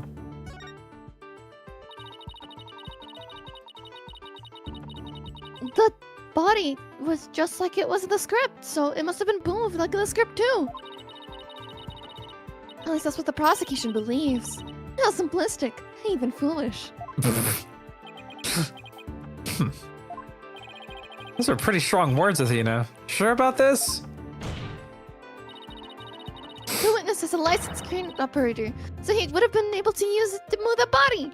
The crane, to use to move the body. Yes. I added extra weight. Objection! Well, Golden Boy, care to chime in? I intend to say no more on the matter. Save that this does not bode well for you. Damn, he's just throwing his ass from the bus. Also, the pulled back pan around the courtroom lets you see like the curve in like O'Connor's thing that he's holding. You can see it's like above. Oh. I didn't notice until now. Wait, he's on my side this time? Or is this another trap? Probably another trap. Watch this. Oh, hey, it's the bow. How can you use your bow and arrow one-handed? I'll be honest, we have not seen his other hand this whole time. What hand is that? The one in his pocket, you mean? Yeah, the Maybe one he in has his a pocket. Maybe he has his hand chopped off. I mean, he's probably bruised. He's probably like, they can't know I did something bad. Oh, yeah, his other hand probably has the blood on it, huh? Not the blood. I think he's like hurt. Could be If it's possible. blood, you can just wash it off. You know, who's stupid to keep blood on your hands this whole for like 2 days?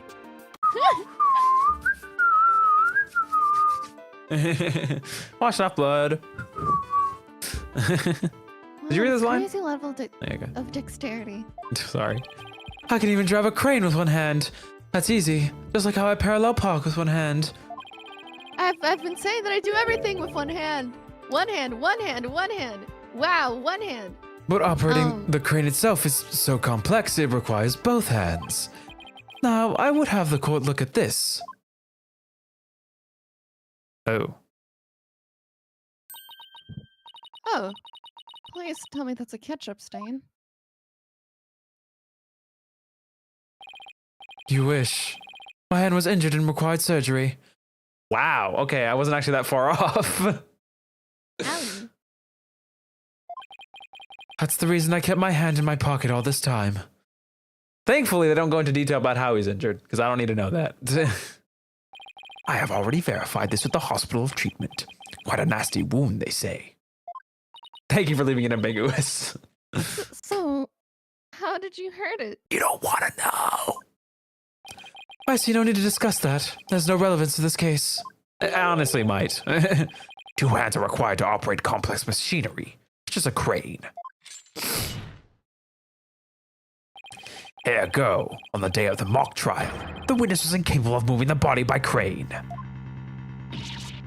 No, I'm the fool. What are you not?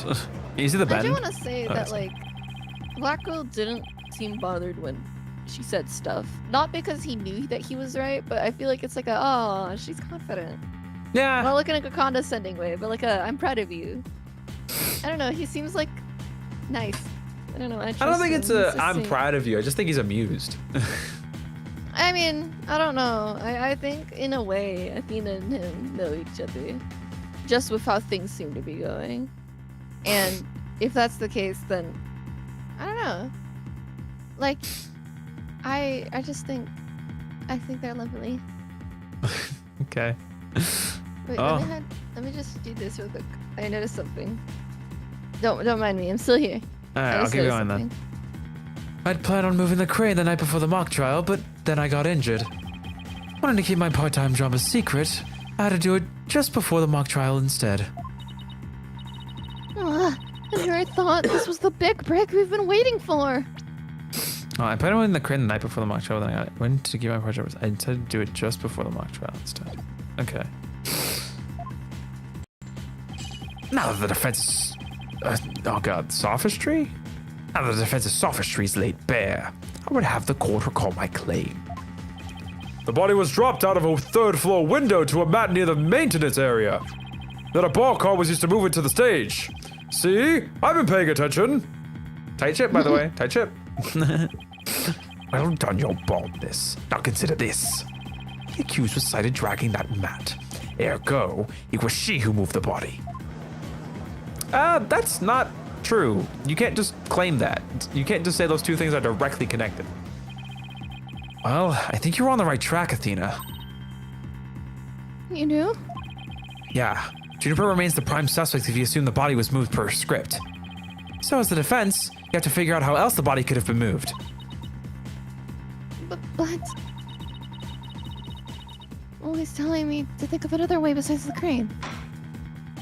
Miss Sykes, if you have a counter argument, the score will love to hear it. And if you do not, it is time for the verdict. Is that correct, your baldness? Objection! Oh, give me a second. Go ahead. Take your time. The little hawk. His little hawk. I love his little hawk. Just say the second word. Say the second word. Say No. the second word. Say the second word. No. Say the second word. No. Please. No. Please. No. Please. No. You're halfway there. Tua. Please. Yeah. Okay, give me a second. Oh my god. Also, welcome back, Hunter. Hope everyone's doing well, by the way. Hello, hi. Hope you're doing well, GameSpy, Hunter, Philip, hi. How you guys doing? This game is fire. I like it. If you guys aren't following right now, by the way, I'll give you a quick summation. You get the well, summation's adding, whatever. Basically, we're battling out with Blackwell. We got Hugh O'Connor on the witness stand, and we're trying to deduce how the heck the body was moved. We know where the body was killed. It was in the art room, which is on the 3rd floor, and we got to figure out how it got moved to the stage, which is on the ground. The working theory is that it was dropped out the window and onto a mat that our innocent defendant moved. But I think we got a different idea in the cranium. Right up here.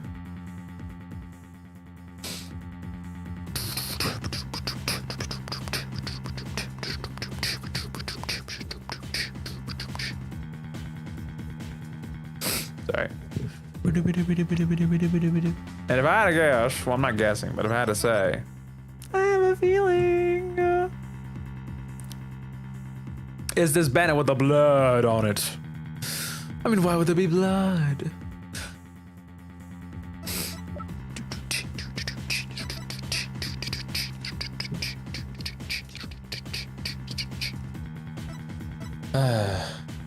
Yeah, no, we're waiting for Boogie to come back, and then we'll resume. We'll resume.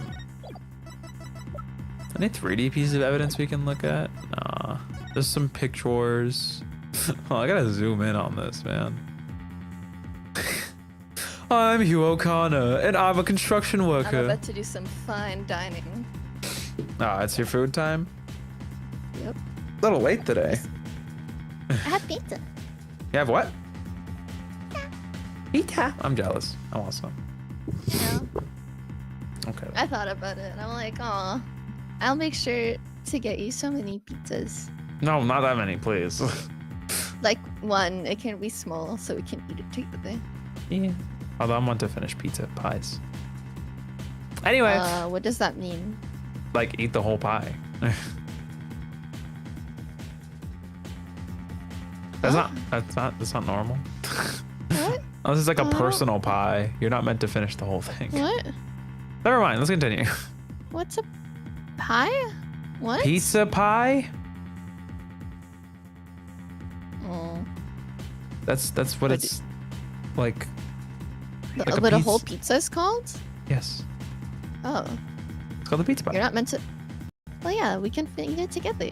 Well, yeah. What's the issue? Well, I just like eating. Well, You I'm eat a whole pizza ass. on your own? Oh, okay. Big belly. Yummy, yummy in my tummy. Okay, I get it now. Cause I'm like, huh. I'm thinking of like Pizza Hut's like tiny pizza that's like the size of like maybe my 2 hands. I like the put 4 slice together. one. Yeah, no, but those I eat them. I'm like, man, I want to eat that again. I eat it and like, I feel so nice and full of like grease, and now I kind of feel gross. I don't want to eat anymore. Oh yeah, but you just gotta like you just gotta like forget the grease is there and you can enjoy it a lot more. Anyway, you ready to keep going? Mhm. All right. Is your No, line? not yet. All I have to do is show that the body wasn't moved like it was in the script, right? Well, that would show that the matter had nothing to do with this case. There's a sword of great renown that cuts down sophisticated lawyers. Its name is evidence. You don't scare me. Where's a smile, Athena? You can do it. What's wrong with your face, Athena? It's a weird mix of terror and creepy grin. Just focus on how the body could have been moved without it being dropped. How could anyone lower it without just dropping it? It's not like it could fly. Or maybe it could. After all, there is a way to zip between the art room and the stage. Are we gonna do the whole? We're gonna have a sugar, sugar. We're having a guitar serenade. Oh, performance, that. right? Someone could have easily used that thing. Hmm? Oh, yes, of course. Miss Sykes, the court would like to see what you have for us. Oh, that's cute. A black hole gestured to the judge to prompt him to ask that question. Oh. All I have to do is show the tiny shred of a possibility. The mat and the word ball caught me off guard so hard. So mature. I'm sorry, I'm sorry. Balls. It's because I read ball fart and I got really confused. The mat and ball cart. And then I reread it and I read ball park and I'm like a ball pit, and then like so many things were happening. Ball at spit, once ball that I spit, couldn't sorry. understand. I love balls. The mat and ball cart weren't used to move the body. This is what was used. Shit! Wrong button! By using this just right, the body could have been moved without the mat. Exactly. It's the Gaviner's thing. Really? I would love to hear how that would be possible. The guitar serenade happened at some point, so I'd love to hear it too. Miss Sykes, that would be your job, in case you've forgotten. I misclicked! I know there's something that connects the art room to the stage. I just have to show it. This time I'm gonna click on the right one. There we go. The key here is the thing that ties the art room to the stage together. Might I propose an idea? It might do you well to tie your lips together lest you further expose your ignorance.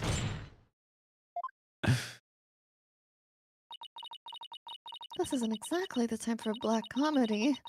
Prosecutor Quill. Anyway, the court will recall the wire on which the school banner was hung. That wire was strung between the art room and the stage, which allowed students to run or reel the school banner from the art room. The body could have easily lowered down to the stage via this wire. Objection! Spare me your armchair theories. This wasn't some kind of high wire act. The body surely would have fallen. Yet there are no signs of blunt force trauma. Objection! Oh, you surprised me, Prosecutor Blackclue. You didn't actually think I failed to account for that? I'm sure that's exactly what he thought. When we investigated the stage yesterday. the bottom part of the school banner had been tied up into a pouch-like shape. And pouches are useful for carrying things. What do you think this one could have carried? Well, go on. Please explain. The body was bundled into a pouch-like section of the banner and sent down the wire. You? The body would have been down on that stage like in a flash, and there'd be no need for a mat. But she suffered like no trauma. Yeah, that's the point. I've heard the phrase carrying the banner, but the banner doing the carrying. Objection! I've no patience for you and your cheap parlor tricks. Your claim is as shaky as a corpse performing that absurd high wire act. If you have an actual objection, then just come out and say it.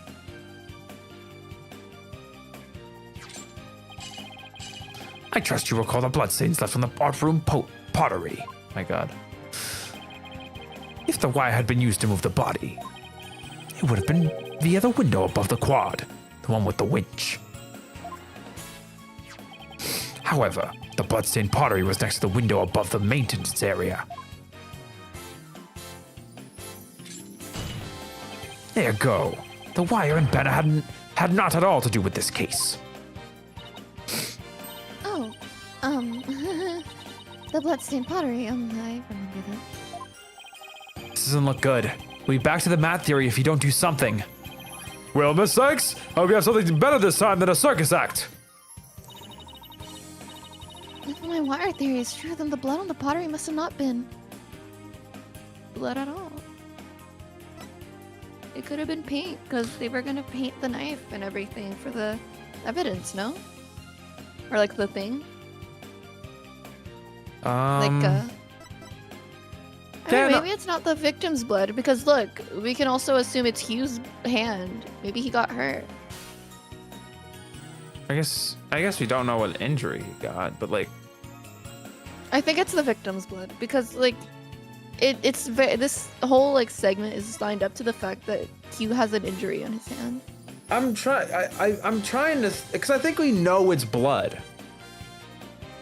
I'm just trying to think, because I remember at some point someone acknowledged like surprise there being, I don't know. I don't think it's the victim's blood. Or no, I think the answer is the victim's blood. I just don't think it's the victim's blood. Yeah, no, it's someone else's blood is what you're trying to say. It's probably Hugh's. Let's be honest.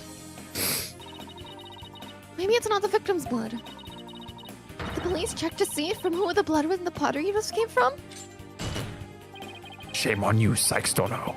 Have a little more respect for the constabulary.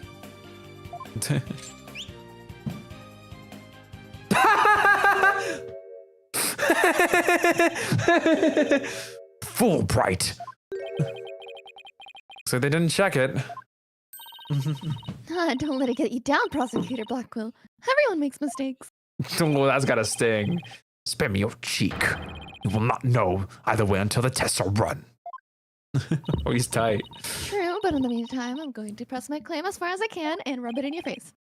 Your baldness. I demand that the blood on the pottery be analyzed this instant. Of course. It shouldn't take long to get the results back. It's funny stuff.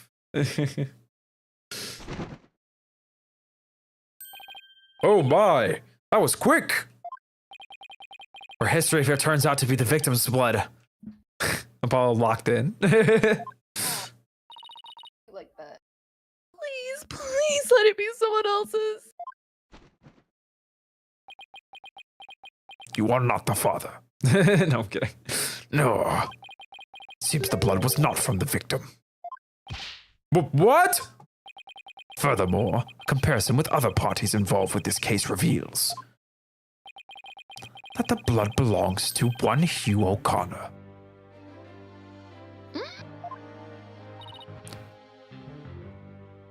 Score! Score! I have my mouth full, sorry. I know. Let's look where Basculus, welcome to stream.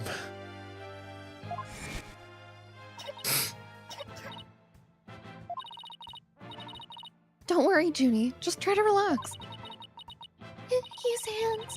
His hands were dripping with blood. Your Honor, as we saw earlier, the witness's left hand had suffered a serious injury. He sustained a wound in a struggle with the victim, and his blood got on the pottery. Then Junie saw the blood-stained hands as they passed each other in the first floor hall. It's the only explanation that covers everything. Objection! There is but one way now to turn aside her blade, but do not cast the blame on me. Your grudge is with Sykestoner, for it is she who forces me to expose your secret. Fine. Whatever. Wow, how much dirt does he have on you? Dude has everything. The court will observe this odd-looking envelope. There was a... Is that the use envelope? That's a little curiosity, man. Maybe. It was inside this that Miriam Scuttlebutt's script was found. Miss Scuttlebutt? But didn't the prosecution already claim that this envelope is the one that contained her script? Circumstances have changed. You see, Golden Boy had hidden this from us all. Let's see here. My word! Talk about the world's most painful paper cut! Tight ship around here, by the way. At least at least they didn't directly tell you how it happened. Yeah, but that's got a sting. Don't reenact it. Well, listen, there's no amount of, like, oh my god, sorry. For my chemistry lab, they like played like this like lab safety video, and like in the video, they just have like a demonstration of someone stabbing themselves with a thermometer and like gushing blood, and I'm like, why is this on screen? Poor thing. Gore! Poor thing. Anyway.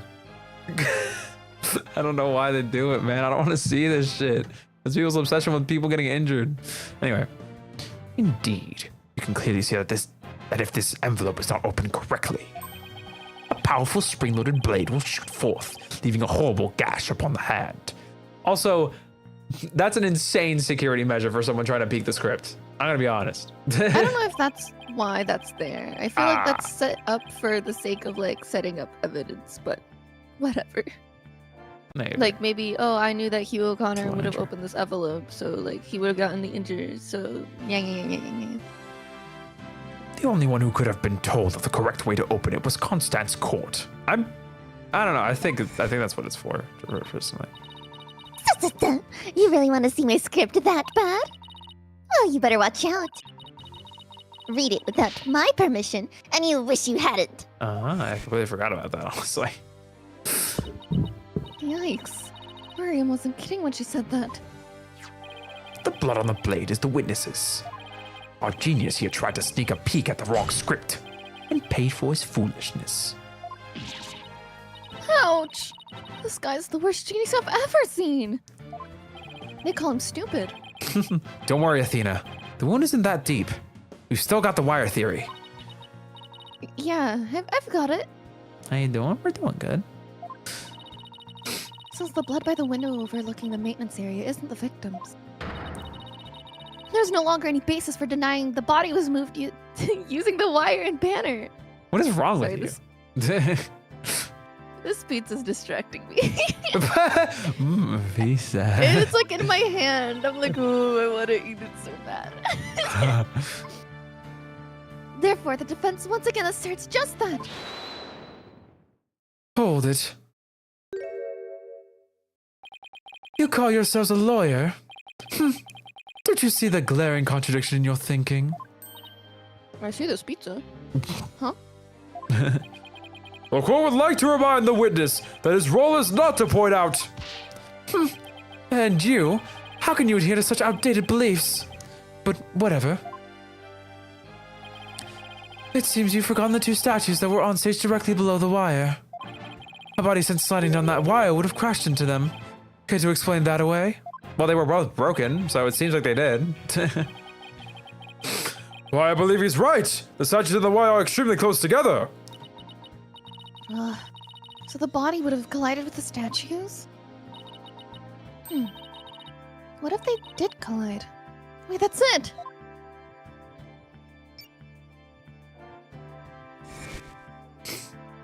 You're just getting a quick round of Minesweeper in.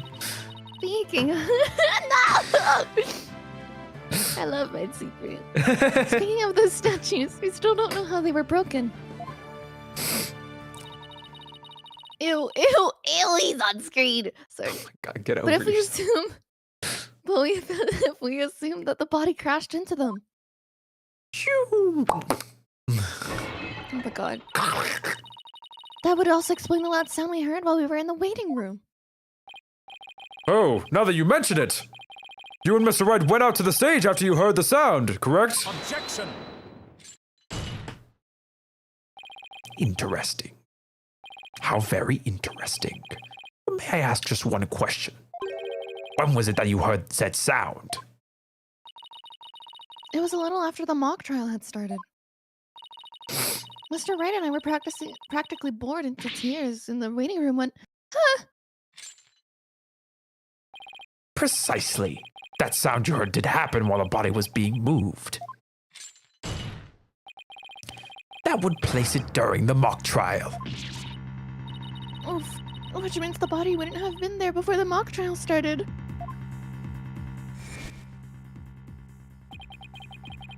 You see, right before the mock trial started, I saw the body. You could also just be a liar, bro. But they would know if he was lying because of Apollo's bracelet. Mm-hmm. Maybe. Mm-hmm. Probably. But actually...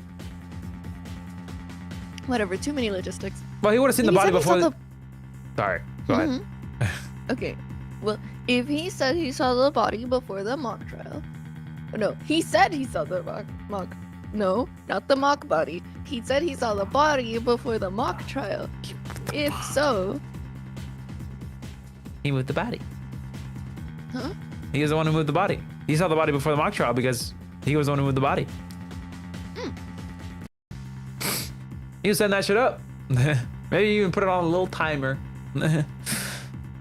With my genius Maybe skills he's as a an 25-year-old accomplice. man who can parallel park with one hand, I can automatically set this body up to crash into those statues and fall right onto the stage. I'm Hugh O'Connor. Anyway, sorry, you can read the line.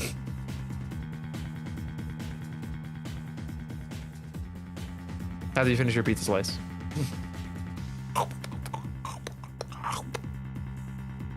Boogie? Hey, Dad. Oh.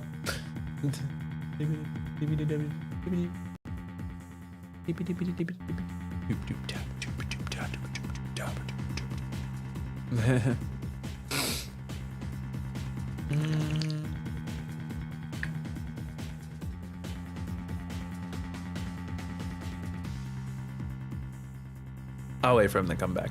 I was doing great. I saw the mouth move. Sorry.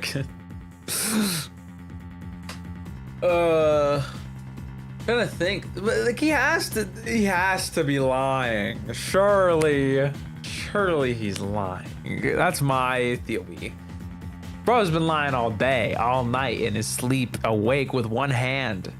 He's doing too much lying. I don't believe him. He didn't see shit. Not on the stage, anyway.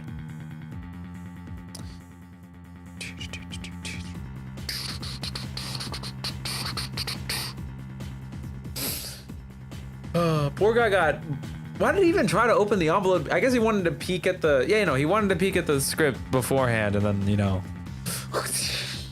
or... I don't... Like, judging by the spring mechanism, like, the blade would have probably sliced his hand, not stabbed it. So that's good. Could have been worse. I went... Whoosh.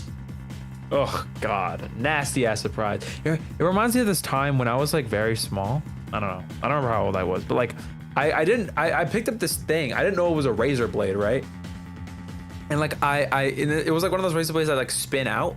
It was kind of like spinned around like a thingy. Like it was like a sheath, and then you spinned it out to use it, right? I didn't know what it was, so I just did like, spin, and then I looked at my hand and I had a big cut that I didn't even notice until after I dropped it.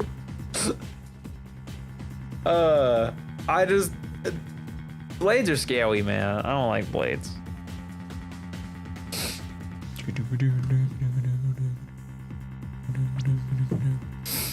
I don't think there's anything I've missed. But like I'm thinking like I guess like if it was during the mock trial, right? Maybe he wasn't like on the because like I'm thinking like immediately like, okay, if it was during the mock trial, then he was like he has an alibi because he was in the mock trial, right? Which now that I think about the logistics of the mock trial, what's the point? I don't know. I feel like all students should get an opportunity to practice being a prosecutor or a judge or a defense attorney. But nah, it's just like one judge, one prosecutor, one defense attorney, and everyone else just has to watch. I mean, it's probably like a fun show. It's like Ace Attorney, but like in game. It's kind of meta. Now that I think about it, if you think about it, Ace Attorney is just one collection of mock trial.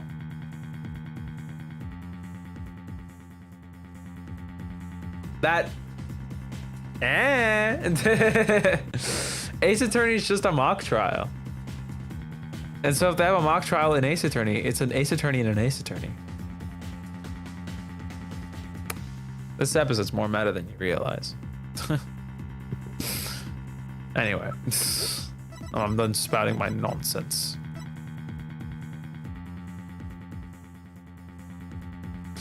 So I'm trying to actually grow out my hair as long as yours. How'd you get there?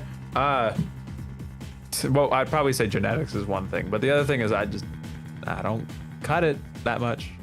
Well, I cut it often now, but like I didn't have this hair until like the pandemic, and then like I just kind of like let it grow for like almost a year essentially until it got around like this size, and then like I just kind of it gets cut like every 2-3ish months roughly. It's annoying truthfully because it just God, it gets so bushy. Like wearing glasses and having this hair is the most annoying thing ever because my hair likes to curl around my glasses. But just like let your hair grow. Obviously genetics again. Sometimes people just don't got the genetics to make their hair grow. It's kind of like the luck of the draw, so to speak. And it's also dependent on your age, obviously. Like if you're a guy in your 30s, I don't know if you're getting crazy hair growth. But yeah, no, it's basically just like don't cut it. And eventually it's gonna grow. At least to however much your body wants it to grow. Bodies you are should weird. check your messages real quick. Yeah, I got you. Okay, bye. What? Alright, I guess we're gonna continue. Alright. Oh god, I gotta do Athena. No, I don't wanna do Athena. I can't do Athena voice. I haven't, oh god. No! My hair used to be longer back when I had a flat top, but eventually I cut that in favor of a different style. Honestly, I've had 2 styles my whole life. It's been like no hair or this. I mean, like, my hair's just naturally curly. I don't do any of this. This is just how I wake up.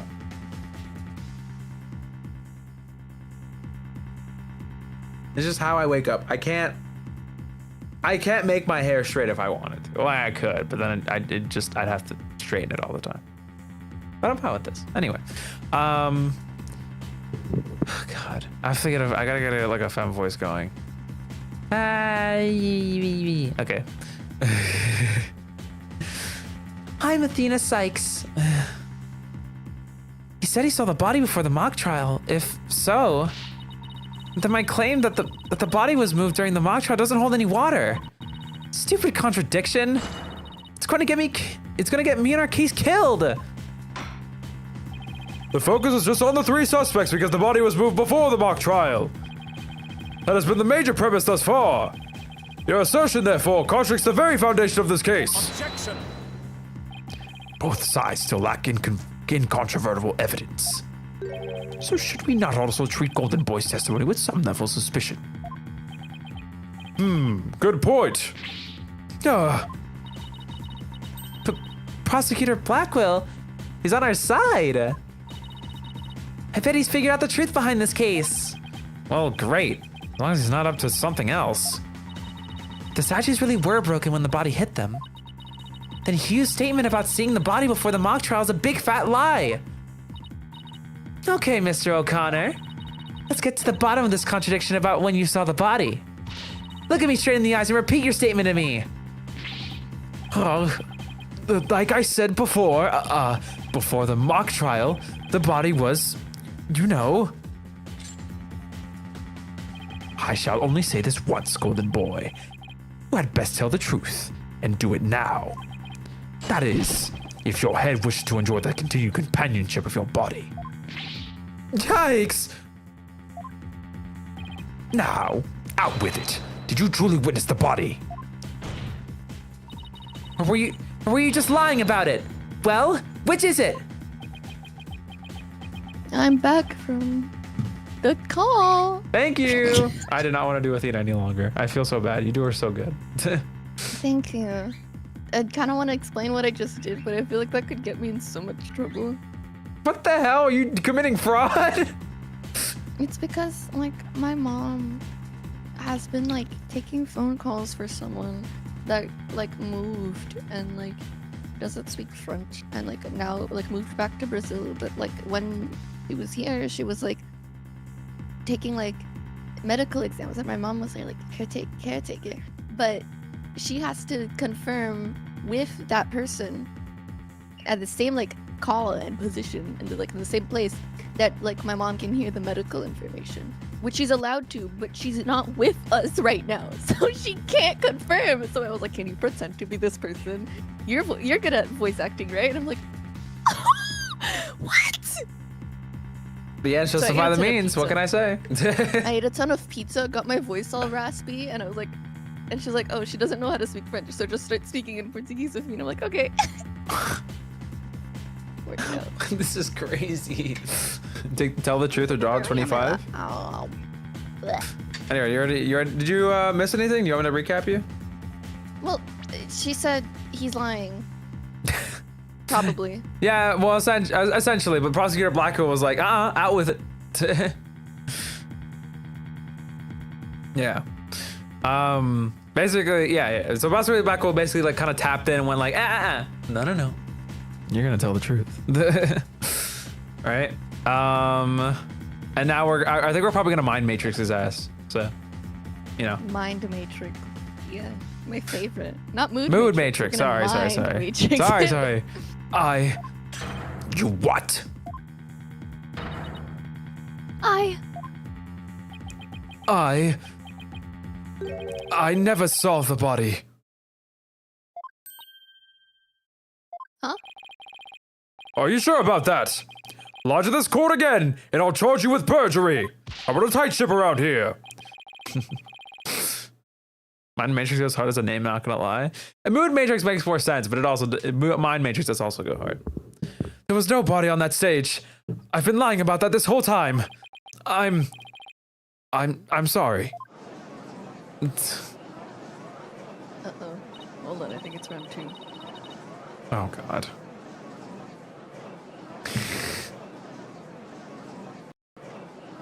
Yay, crowd chatter! Woohoo! Man, did you hear about that fake phone call? Yeah, I can't believe that. Wow. Are you ready to keep going?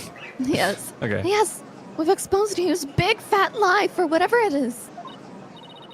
But why would he lie about this to begin with? Bribed, blackmailed, I don't know. Order!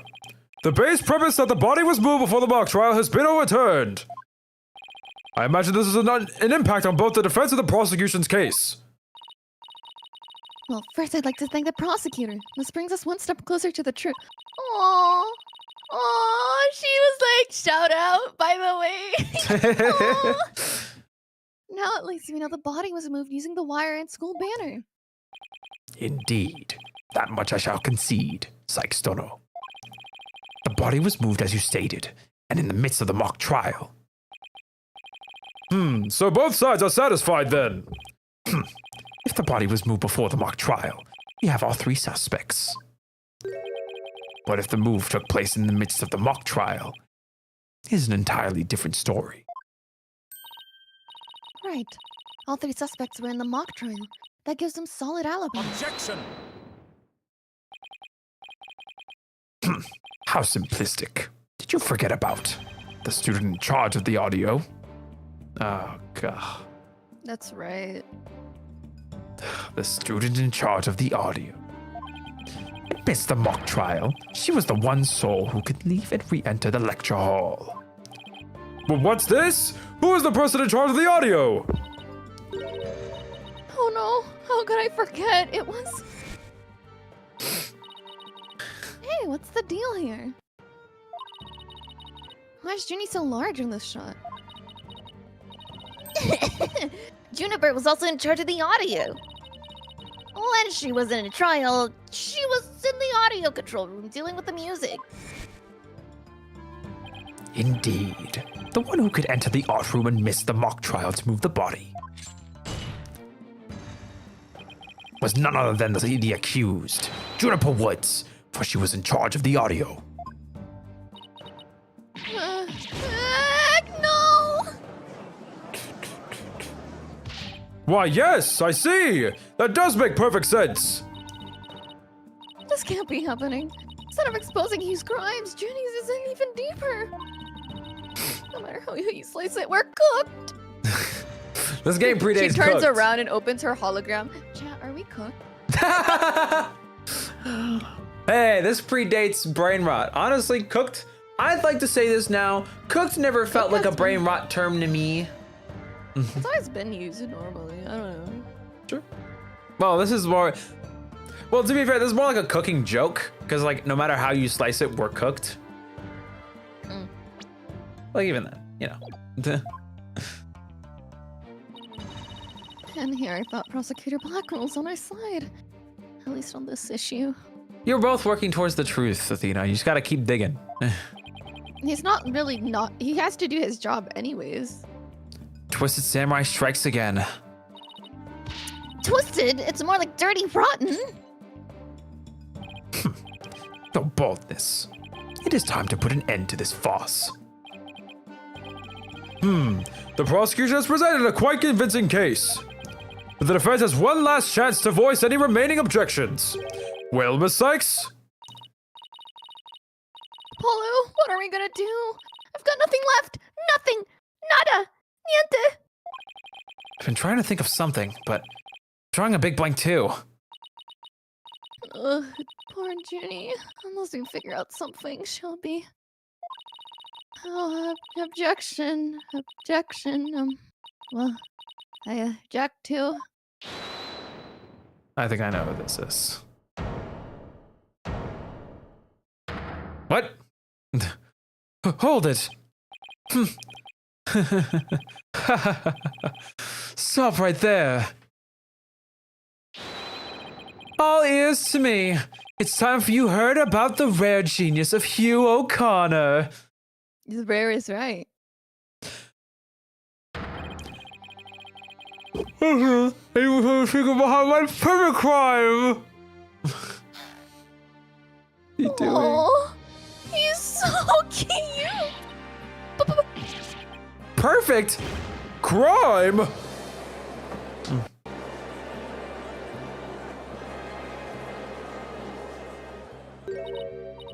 Wait, this is some serious deja vu. Didn't we go through something like this yesterday? Yes, we did. This had better not be another one of his enraging traps.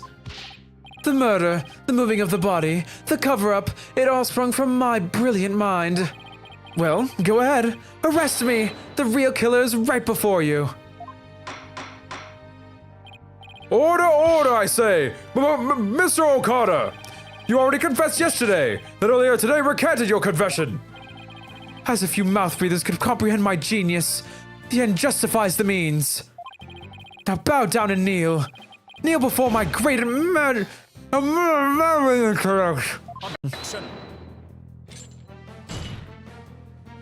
Enough.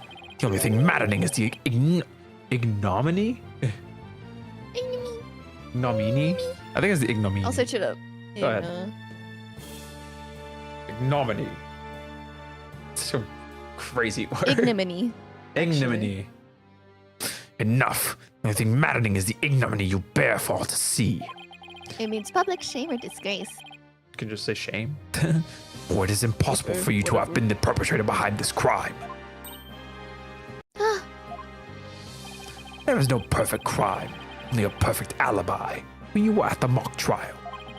And it is silly that I must remind you of this. You were a participant the entire time. There shall be no mercy if you persist in hindering this trial with your silly little act. Here doesn't seem the least bit shaken by Blackwell's threat. Listen, Mr. Prosecutor. Calling that a perfect alibi is beyond contempt. Your Honor, I'd like to take this opportunity to offer further testimony. I will now demonstrate the very moment of genius that transcended even perfection. Every time he does this, we have to cross-examine him. And every time we Witness cross-examine, testimony. we prove that he actually Use didn't do confession. it, which proves further that Juniper could have done it, which still screws us over. You won't believe this, but I used a body double. What? What? Oh, this guy's an idiot, man. Nobody looks as ugly as you. That wasn't the real me at the mock trial. That means I didn't almost lose. My body double almost did. I slipped out stealthily while my double took care of the trial. I had the run of the campus. In short, I'm the killer. Juniper's innocent. He really did just say Shadow Clone Jutsu, huh? I have a question I was hoping the defense and prosecution might help answer. Is it just me, or does the witness's testimony make no sense at all?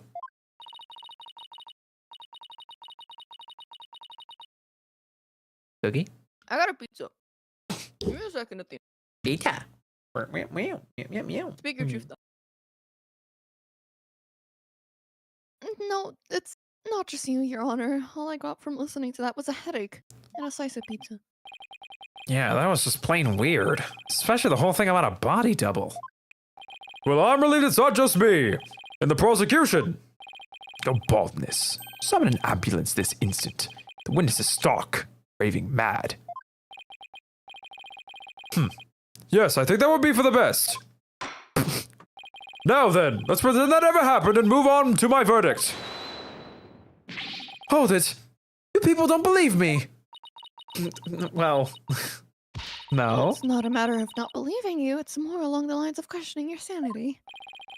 Yeah, the funny farm just called. They want their genius back. Apollo, that's so corny and bad, dude. This is awful. Objection! Shut your pie holes! The intellect of a genius transcends even logic!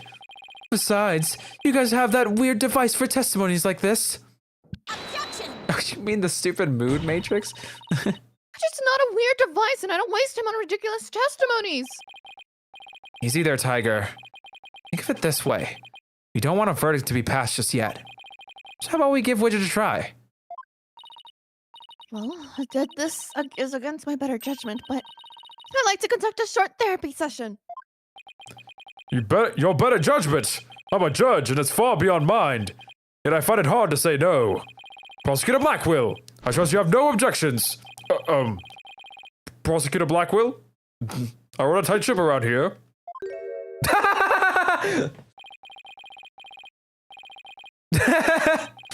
The prosecutor said rubbish. We will be out on a stroll, then left with Detective Fulbright. Awesome! He's not even gonna sit here. The bird's here to hold his place. That's so awesome. That's so So good. cute. I run a tight ship around here. Get back here. How does he get away with stuff like that? The bird. I also have one. Matching. The bird just scratching himself is so good. Then I'll interpret that as meaning he has no explicit objections. All right, Miss Sykes, you may proceed with your therapy session. I've seen my share of crazy trials, but this one takes the cake.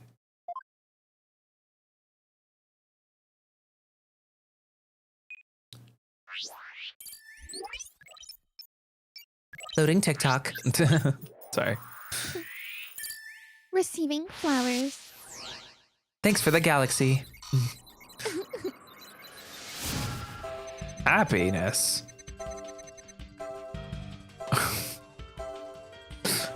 Overwhelming happiness? You won't believe this, but I used a body double. That wasn't the real me at the mock trial. That means I didn't almost lose. My body double did. I slipped out stealthily while my double took care of the trial. I had the run of the campus. In short, I'm the killer. Juniper's innocent. Oh, that's such cute art.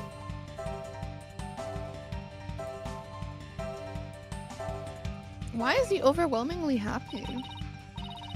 I don't get it. His confession is overflowing with happiness. Maybe he enjoys thinking about how us mouth breathers can't comprehend his genius. Hold on, Apollo. Do you want a slice? It's good. How many slices do you have? Well, none now. Oh, you finished? Okay. Mm. I think we're so damn hungry. Shut up already. Alright. But this goes way beyond normal happiness. He seems to take an insane level of delight in his confession. Even a normal level of delight would be weird for a confession. Then again, is that what I'd call normal? Ew. Why are you confessing? Who is this really for? I feel like this is the key to his out of control emotion. You won't believe this, but I used a body double. That wasn't the real me at the mock trial. I just want to point out Robin. Fuck! These all make sense for the happy. Does it? I guess they're probing. I had the run of the campus. I think it's Juniper, right? That would be his overwhelming happiness. Yeah. Like, because he's doing this for her, not for like the sake of testifying. Yeah. Sorry, I'm used to I'm used to how it is normally. We're trying to find the outstanding emotion. Mm-hmm. I didn't expect an overwhelming emotion, actually. Yeah, I mean, Mr. O'Connor, you said that you didn't really care about Miss Woods anymore. I already told Juniper, so I might as well tell you. I don't really care about her anymore. What? Why? Yeah, well, Juniper reported my secret to Professor Court. His secret? Oh, the bribe. She wanted nothing to do with me because I had disappointed her. That's why I don't care about her anymore. So we're trying to protect her. My confession was always about one thing, and about one thing only, the truth. You mean Juniper? Mr. O'Connor, you feel great happiness in the fact that you might help Miss Woods free. Wait, what? Did I say something wrong? No, you didn't. I said, you mean Juniper? Like, not the truth. Oh, yeah. So much that it's overshadowed all of your other emotions. What are you? I can hear it clearly now, Mr. O'Connor. The discord you've been trying to suppress. People don't normally feel like you do when you confess. So you really was trying to protect Juniper. Yes, I'm sure of it. Hugh's feelings for her are the real deal. Noise level, 90%. But that means his confession is... Finally figured out the obvious, have we? Welcome back, bro. Why, I Prosecutor love that he went Blackwell? on a stroll. You're back! What's up? I you say- love that he went on a stroll. Yeah. You should get the hawk scratching for your head. That one's so cute. I had to draw this one, so I'd have to Oh, yeah, animate that's the right. other one. Well, you don't have to animate it. You can just have him. You can just have him like, you know. I could crop him technically by the judge's baldness. Anyway. The confession was naught but lies, save for the part about being in the mock trial. Can we all agree now that the killer is the one in charge of the audio, i.e. the accused? Why couldn't you have taken a longer stroll?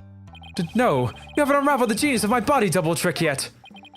You can't be serious. Do you really expect us to believe you had a body double? Yes, I do. But if you think I didn't, then prove it. Either we quit here and Juniper is found guilty, or we play along with Hugh's delusion. Let's go with the least worst choice. But first, let me update his testimony. There we go. Normal Matrix. You won't believe this, but I used a body double. He's surprised at himself. That wasn't the real me at the mock trial. That means I didn't almost lose. My body double did. Oh, No emotion. He don't gaff. I slipped out stealthily while my double took care of the trial. I had the run of the campus. In short, I'm the killer. Juniper is innocent. Aww. I feel like we're thinking the same thing here, right? This little sadness bubble here. Oh, I just think he's cute. Oh, okay. A body double. What a bunch of baloney. I know, but I can hear the noise. It means there's a contradictory emotion somewhere. Contradictory emotion? Everything he says is one big contradiction. Right, and that's why I can hear his inner voice loud and clear. If we just think about Q and his competitive nature, we should be able to figure out the root of the cause of his discord. Then it has to be the third statement about him losing. Wow, there's no happiness? Yeah, he's been experiencing happiness throughout the entire segment except for here.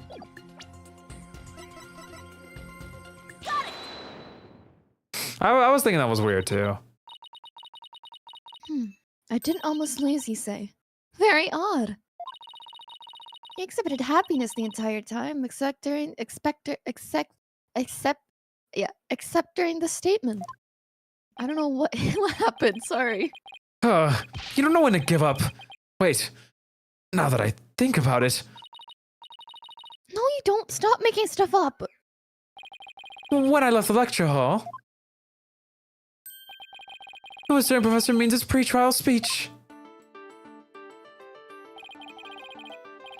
That's when I moved the body. I then slipped back in just before the verdict.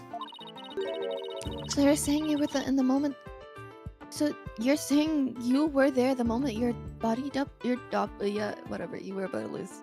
Your double was about to lose. Yes, I was. Naturally, I wasn't happy when I saw that. In any case, I was at the far end of the lecture hall behind the screen. I figured no one would see me if I came and went through the doors there. Objection! Sykes don't know. How much longer will you indulge him in this charade? Well, it's true that none in the audience might see him go through either of those doors. The faculty seats on the balconies are a different story and have a splendid view. I thought you could do better than that. The lawyer's bench is on the right side when facing the front of the hall. I used the door on the right side near the lawyer's bench. That means my movements were only visible to someone on the left balcony seat. That seat was empty at the time, which is only natural. That is it? Oh yeah. Yeah, it is. After all, it belonged to Professor Court, and as we all know, she was already dead by then. I thought it belonged to the other guy. Nah, is it? Yeah, that's where the guy giving the speeches. Yeah, no, he's just lying. I thought I was Wait, no. crazy because I'm like, Yeah, he's lying. huh? I swear that was the other guy. I don't know why I paid enough attention to remember. Cap, Your Honor. Cap. Anyway. Did you read this? That can't be right. Good. An empty balcony seat on the left side contradicts this piece of evidence. Take that! I have no idea where this contradiction is going. But I don't have any other moves at this point. Oh, wait. Yeah, I mean, I guess you could have seen this coming, but he's definitely not lying. Oh, no. Well, yeah. Guess I'll just have to follow it and see where this takes me. You said the left balcony seat was empty, but was it really? I saw it with my own eyes. It was definitely empty. But what about this diagram? According to this, Professor Means was supposed to be seated in the left balcony seat. But if he left the lecture hall during his pre-trial speech, he would have been standing there at the scene addressing his students and faculty. Gah! No, this can't be right. Noise level, 80%. You do no one any favors by exposing the falsities of his confession. I've told plenty of lies so far, but this part is true, I tell you. There was nobody in the left balcony seat. You gotta believe me. Doesn't seem like he's lying this time. Okay, Mr. O'Connor. Let's have you testify again, but this time don't spare any details. You got it. I'll repeat it as many times as you'd like. I mean, my ingenious escape act warrants repeating, considering I'm the real killer. Oh, all I really care about is whether that seat was empty or not. Info update. Second floor was deserted. Why won't you believe me? It's true, I tell you. I went out through the back door without anyone noticing. Then all I had to do was go through the empty audio control room. We'll see about that. It leads into the hallway, so I was perfectly capable of moving the body. Whoa, talk about a change in tone. He reads like a totally different testimony. It's like he realized something terrible in the moment he opened his mouth. If it's something he realized himself, his unease might also register in how he speaks. Right. I'll focus on where he hesitates or stammers them. It's the one without Juniper in the audio room, right? His sadness is quite peculiar.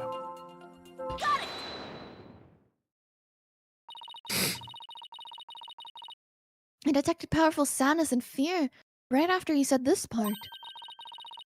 It's as if you said something you shouldn't have.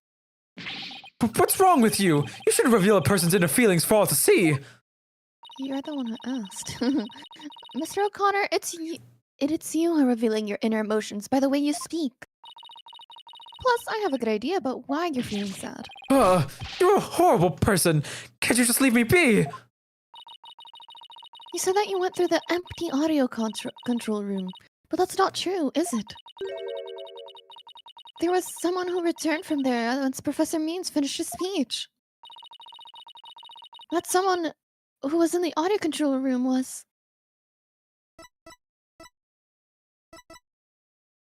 Junie. Am I crazy? No. No, you're not crazy. It has to be Juniper. Take that! I know you realized there was a problem with your statement just as you were saying it. That's why it felt so uneasy.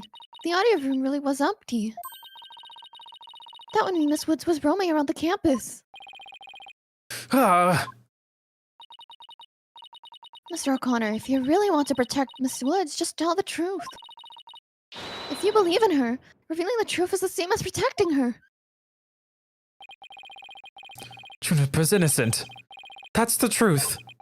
But in this dark age of the law, the truth can be easily twisted to serve anyone's needs. When the ends justify the means, your only choice is to fight back with lies. His heart won't hold out under this battle between truth and lies. Is there something I can do to make him recant? Either one's fine, I think. Recant his false testimony? I fear nothing now that I have lost everything. Go ahead, Prosecutor Blackwell. Cut me down if you wish. I thought you'd never ask. With you gone, you may swiftly proceed to a verdict. Why are you guys so surprised? This happens every goddamn time. He broke out of his shackles again! Everyone freaks out. I don't want to be the poor accountant down at the detention center. Ball's been hitting some crazy one-liners this episode, I'll be honest. You, O'Connor, deference to your valor. I will limit your suffering with one clean blow. Could you wait just one moment before you cut him down? Silence. Oh. Do not come between a samurai and his foe, Sykes-dono. Heck! I've never learned about this in law school. Careful, prosecutor. Remember that shocking experience you had last time? Oh, Very well. Golden Boy may live. For now. Apollo keeping his dog tamed. Sorry. Enough already, Mr. O'Connor. Miss Woods would never want you to protect her this way. She values the friendship between the three of you more than anything. objection! That's where you're wrong. She doesn't feel anything for me now. But what does it matter anymore? I might as well tell you everything. This is, no doubt, news to you. But I am not and never was a genius. Well, yeah, we know that. Sorry, but I already knew. Me too. And don't forget me! Though in all fairness, it was pretty obvious. I thought he was a genius at first, but The stuff he says was crazy. No need to rub it in. Just shut up and listen. It all started several days ago. I accidentally learned that my parents have been paying good money for my grades. But that's bribery! So the bribery wasn't Hugh's idea. All of my perfect scores were the product of cold, hard cash, not genius. Even worse, when I confronted my parents about it over the phone, Juniper overheard me. Oh my! What a terrible misunderstanding! I've been living a lie. I don't know what else there is to say. I'm no genius. I'm completely worthless. But at least I can parallel park with one hand. A perfect 0. That is kind of crazy. A perfect 0. I'm waiting for someone to go like, yeah, we kind of know though. Ew. Even so, I still wanted to make it up to Juniper for disappointing her like that. That's why I wanted to clear her name by pinning the blame on me. I mean, she probably hates me now, so it'd be a relief for her to see me locked away. If you were trying to help her, then why did you testify against her? You were the ones who told me to tell the truth yesterday. I thought if I did, it would help her. He wasn't trying to provoke us? No, he definitely was. It's built into his DNA. Looks like we seriously misunderstood him. In more ways than one. At the detention center yesterday, Junie was in tears when she opened up to me. But the truth is, the friendship between the three of them still is rock solid. Otherwise, he wouldn't have that weird choker thing on him. That's true. If there were something that could help me prove that to Hugh. We even have proof of our friendship. I just kind of brought it up, but okay. Is it? Oh, right, this is me. Yeah! As long as their friendship lasts, you can bet we'll be carrying them around. I know. What about that proof of friendship they mentioned? I wonder where or what it is. I didn't buy it. I didn't buy it.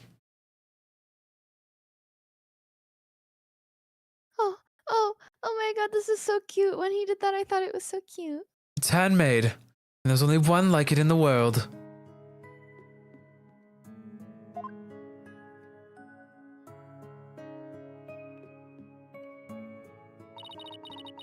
Maybe it's...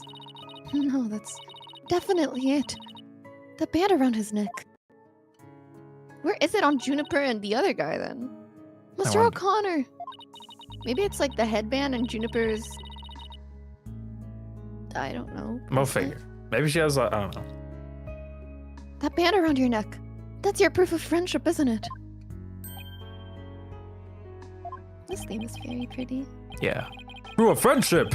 Is that anything like a proof of purchase barcode? This guy's got incredible timing. In court, evidence is everything. That's why the three friends created friendship bets. It's the evidence that proves their friendship. Ho ho! How very interesting! And chic!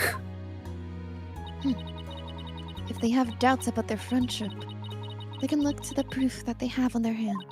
Or on hand, sorry. That's why Mr. O'Connor's hand always goes to his neck when he's pressured. It proves that he still have feelings of friendship towards the other two. It doesn't matter if I wear it if those two. Objection! But they feel the same way too. I know they wear their friendship band somewhere. Junie and Robin must feel the same as Hugh. I just know it. Everything Hugh has said leads me to believe that. In fact, he may also have told me the others wear the proof of friendship. Yeah, they're easy to touch, where they're hard to spot. I'm guessing it's easy to touch? Or hard to... No, it's probably hard to spot. Yeah, hard to spot. I don't know. No, because like... I mean, it's probably both, but hold on, let me look at I don't think so. I think it's the where it's easy to touch, because that means that like they're close, Okay. right? Because Robin always like, I think she holds her arm, and Juniper holds her wrist sometimes when she's like nervous. Remember, like her little oh. Alright. That's like the closest, I'd say. All you have to do is think back to their testimonies. Ready? Yeah, this. Miss Newman holds her arm when pressured. Ugh. And Miss Woods holds her wrist. I know Miss Woods very well. She would never abandon her friendship with you over something like this. And taking the blame for her will only succeed in making her terribly sad. Ugh. Oh. Ah! Ah!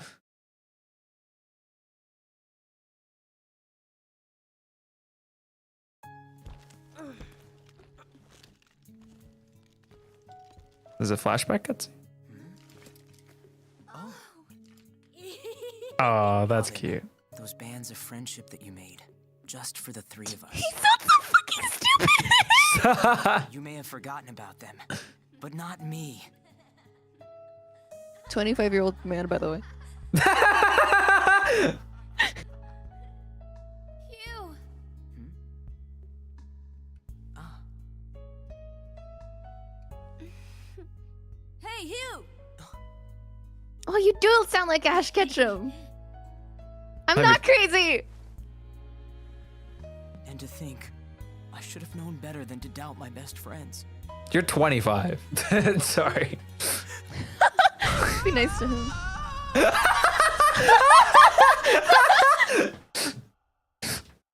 He really does remind me of. You can just make him from- skip a grade? Nah, he skipped 7 years. I Seven didn't is a kill good anyone. number. I didn't have a body double. I didn't move the body. I didn't even see it. It may look like I'm speed reading Zen and the Art of Mastering the Bar exam, but I haven't read a single word. Well, you could have fooled me. In fact, you did. Ew. So, Miss Sykes, can I place my trust in you? I'm going to save Junie. So yes, you can place your trust in me. Then am I to understand that the witness is recanting his confession? Yes. Here comes the Sykes Brigade. Again! Most roundabout trial. Much prefer the turnabout variety myself. I was about to say, you mean turnabout? And now we are back to the fact that there was but one suspect who lacked an alibi, which is in the end the truth you've been seeking this entire time. So we're back to square one. I'm exhausted and depressed. It probably doesn't matter at this point, but I might as well update the mood matrix. Info update.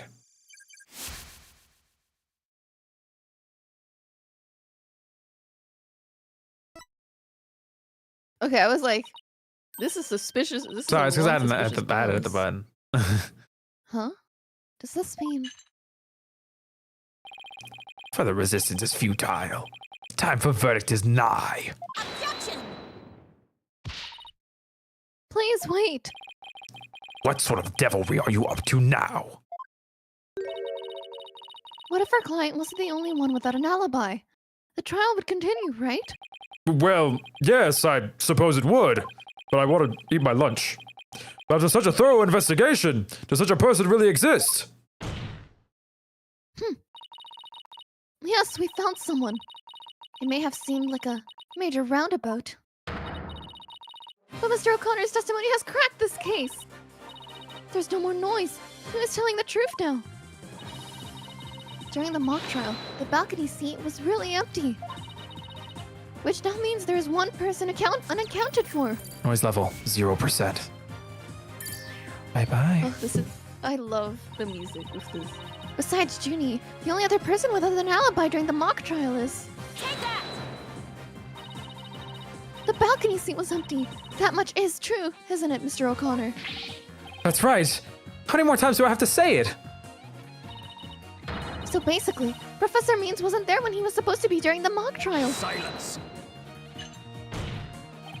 May I remind you, every last soul in the lecture hall heard him deliver his speech. Objection! I know, and that's not into dispute here. Now let me explain how a speech could be given at an empty seat. It was pre-recorded. What if the speech was pre-recorded? That's the only way the speech could have been delivered from an empty balcony seat.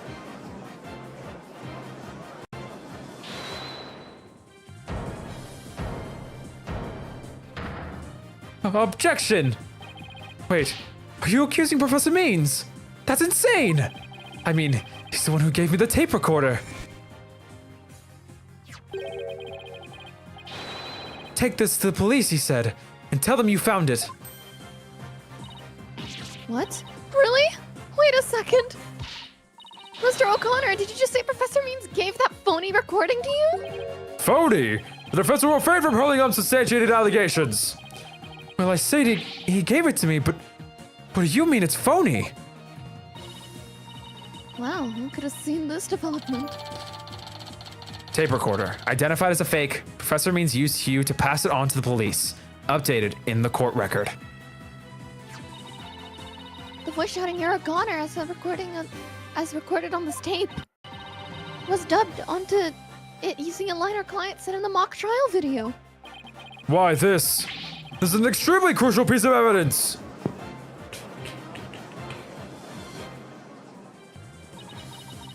Professor Means gave you the phony tape. If that's really true, then Professor Means has guilt written all over him. Your Honor, the defense moves to call Professor Aristotle Means to the stand. Silence. Seat was never empty. 'Twas but an oversight by our dullard of a witness. An inmate who was formerly a surgeon once told me something. He said it's often all too easy to overlook critical symptoms. Objection!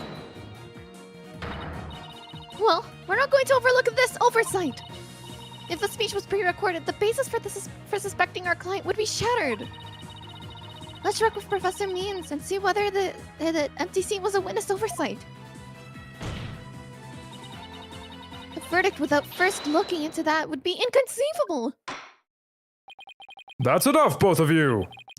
Now here's my opinion on the matter.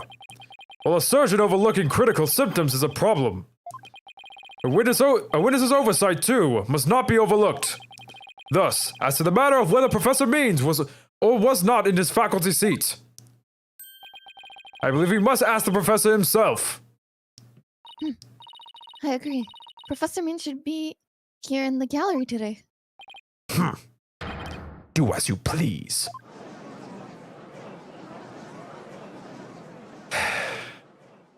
Finally, This is so exciting. the main course.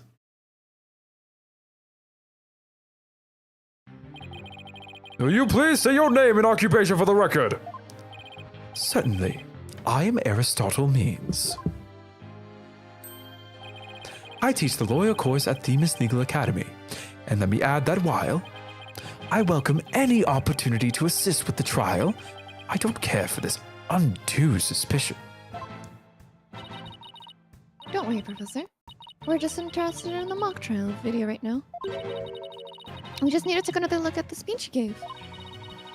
Can we count on your cooperation in this? Very well. If that's all you're interested in, please proceed, Miss Sykes. We need to find some sort of evidence that shows the speech was pre-recorded. All right, I believe we're ready. Let's roll the video.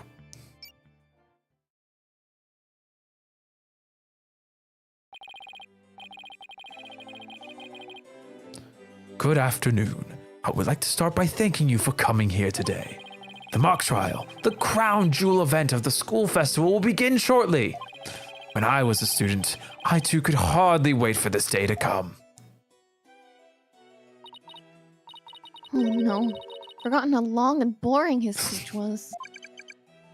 Wake me up when this is over. No one fucking cared. Hey, no fair!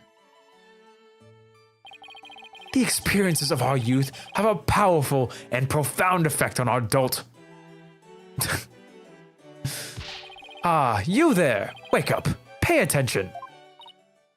Huh? Jake! I'm awake! Isn't that right, Your Honor? Huh? What? I'm awake too. Wide awake. See?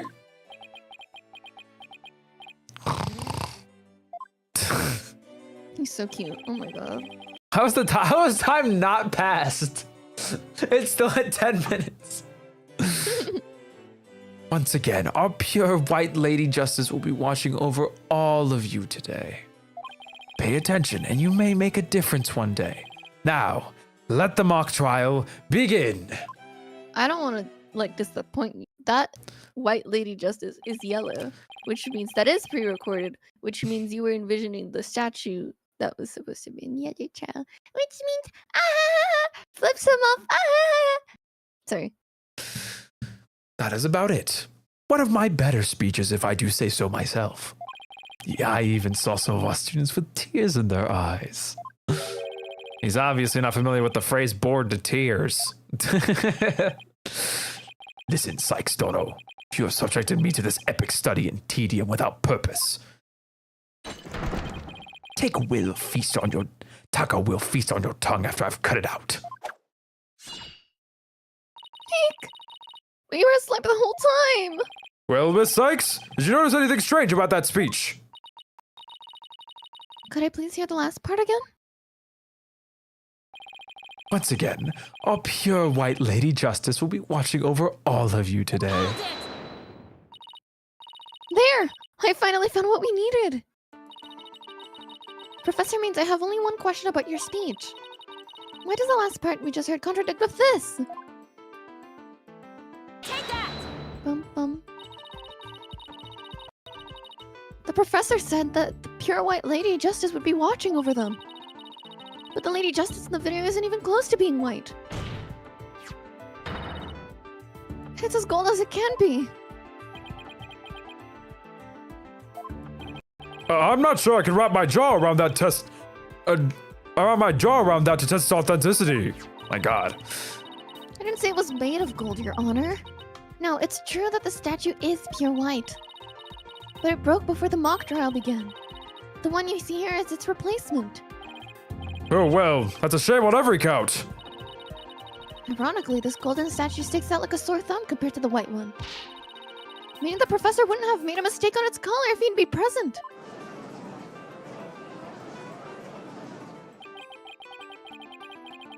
It seems that I have caused some confusion, but it was merely an oversight on my part.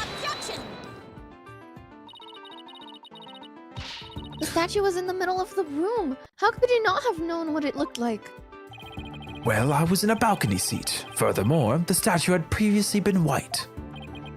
I'm afraid this is sufficient evidence of the speech being pre-recorded. We had our answer long ago. The accused is the only one to leave the lecture hall. Really off topic, but I love Simon Blackwell's hair. Reminds me of Seto Kaiba from Yu-Gi-Oh! I kinda see it, yeah. He do be having long hair. supports it. There's got to be something that can prove the speech was pre-recorded. According to the mock trial video, the speech started here and ended here. It was a little over 10 minutes, but I doubt anyone wants to be tortured again. It was a little over 10 minutes. Felt like it went on forever. How'd you figure out how long it was? Easy. There's a timestamp in the top right. All you have to do is subtract the time the speech started from the time that it ended. The speech goes from the 10-minute mark to 20:35. Wait a second. I swear I could have seen the same interval of time listed among the evidence. And I know what, but we'll get to it when we get to it. Maybe there's a way for me to use a speech to show what time it was pre-recorded. The voice print analysis. The tape has about 10 minutes and 35 seconds of noise requiring further testing. I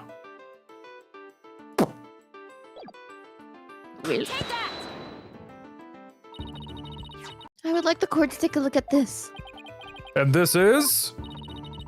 The voice print analysis that proves the voice on the tape recorder belongs to our client. Yes, but didn't we just establish that the voice on the tape recorder was a fabrication? We did. But what I'd like to focus on is the noise that is also there. Noise. Yes, the defense believes it was resulted when the tape's previous recording was erased. And what do you hope to prove by that? The length of the noise is what is important. It's 10 minutes and 35 seconds in all. And what did the timestamp read at a moment as Professor Means began his speech? That would be exactly 10 minutes. Now let's fast forward to this long-winded exercise in boredom to the end. Okay, stop. This video timestamp now reads 20:35. Let's not, like, also consider the fact that she's right in front of us, but whatever. Our What? beautiful Juniper is right in front of us. Well, that's not When the that's speech not ends. important. I think that's pretty important. I don't know. No. She's so beautiful. Guys, can we appreciate how pretty she is? No, please look at her. She's pretty. No, I agree. There you go. Based on this, we know the time it took for the speech alone. Right, subtract 10 minutes and you get 10:35. 10 minutes and 35 seconds. Right, 10 minutes and 35 seconds. The same as the noise on the tape recording. I assume you all understand what this means. Professor Mean's pre-recorded speech has been where the noise is now. Silence. Oh, come on, bro. You seem rather confident considering this is a mere happenstance match of numbers. It's too coincidence, champ. But is it really just numbers? The lab is continuing the study of the tape. So far, they found signs of overdubbing. It's going to take a bit longer to recover the audio that was erased. The police are analyzing the noise as we speak. It won't be long until we know what was originally there.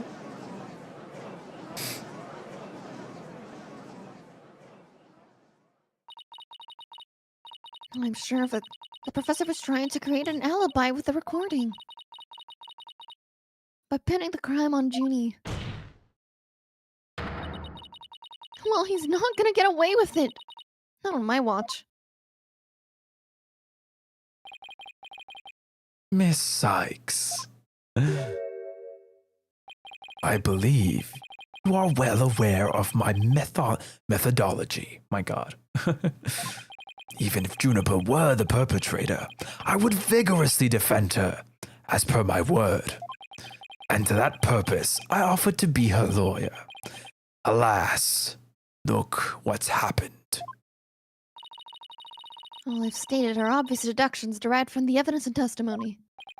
Truth be told, I had no intention of testifying.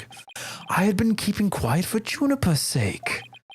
But now that you cast this blame upon me, I have no choice to reveal the truth. Uh-oh, this doesn't sound good. I will now reveal the truth behind why I had to pre-record my speech before the mock trial. I, Professor Means, always say what I mean, and mean what I say by all means. Witness testimony. Professor Means' testimony. I want to hit him with his stupid little stuff. The defendant came to me with what she said was... What? Oh, I understand. The defendant came to me with what she said was very important, and by necessity, secret. She asked me to pre-record my speech and come to the audio room during the mock trial. Juniper confessed to the murder and asked that I get her declared innocent in court. She also said I'd become an accomplice after losing my alibi due to the pre-recording. When I said I would protect Juniper, I meant it because it's the humane thing to do. No, it's not. What? Oh my! So you say the defendant threatened you? This has to be a lie. I mean, everything about it lines up too perfectly to be true. On this most consequential of occasions, let me be completely frank with you. Juniper has truly taken to heart my teachings that state the ends justify the means. I don't believe you. When she asked me to defend her, she said I must also prove her two friends innocent. Her two friends, the witnesses. Correct. Hugh O'Connor and Robin Newman. I was to ensure all three walked free. All three were to achieve their dream. That was the result Juniper was seeking. And she was even willing to threaten me, her own professor, to that end. You, no doubt, had high praise for her ruthless tactics. Yes, well, that is why I vowed to vigorously defend her despite her threatening me. There was a time when lawyers merely sought the truth if they wished for victory in court. But alas, those days are over.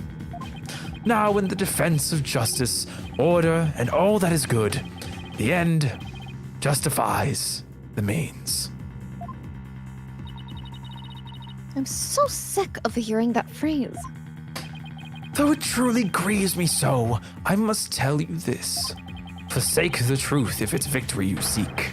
Steel yourself for this new courtroom reality. That does it! He's gonna regret dragging those dismal, depressing ideas in here. Since he's already a surrender to the dark age of law, it's up for me to fight it. Why so silent, Sykes-Dono? Something the matter? This is a court of law. There's no place for long-winded talks about idealistic principles. That's why I'm going to let the evidence do the talking. Let's not get carried away now, Miss Sykes. It will not do to have you attempting to discredit my doctrine. Do not force me to rectify this situation. No, go ahead, rectify it. Only if I lose and you win, that is. I appreciate that thing as well. I'm gonna put her dukes up.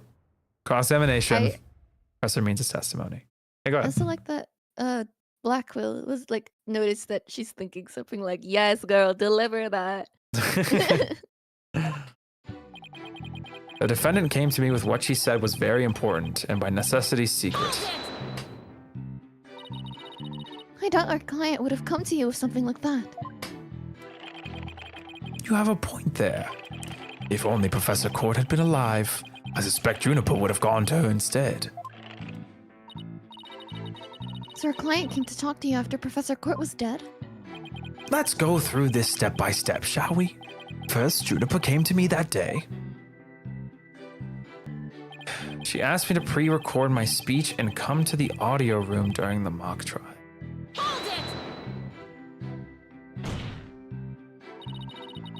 Are you suggesting it was our client who told you a fake alibi? You have every reason to be surprised. I, too, was shocked when she told me that. Simply put, Juniper has a secret that she wished to protect that badly. Is he kidding me? That lie couldn't be further from the truth. The problem is, how am I going to expose it? It was an earnest request from an outstanding student. How could I possibly have refused? Jennifer confessed to the murder and asked that I get her declared innocent in court. Did you consider that a threat? Yes, but it's now you to whom she has passed her demands on to. Miss Sykes, you must realize that you too are being used by Juniper. What? Your Honor, I ask that you too do not let her feigned weakness and innocence fool you. Juniper Woods is quite clever and extremely tough. And perhaps most important of all, she is a fervent follower of my teachings. Gee, Well, if that's what you're saying, I don't know if apples fall that far from the tree, bro.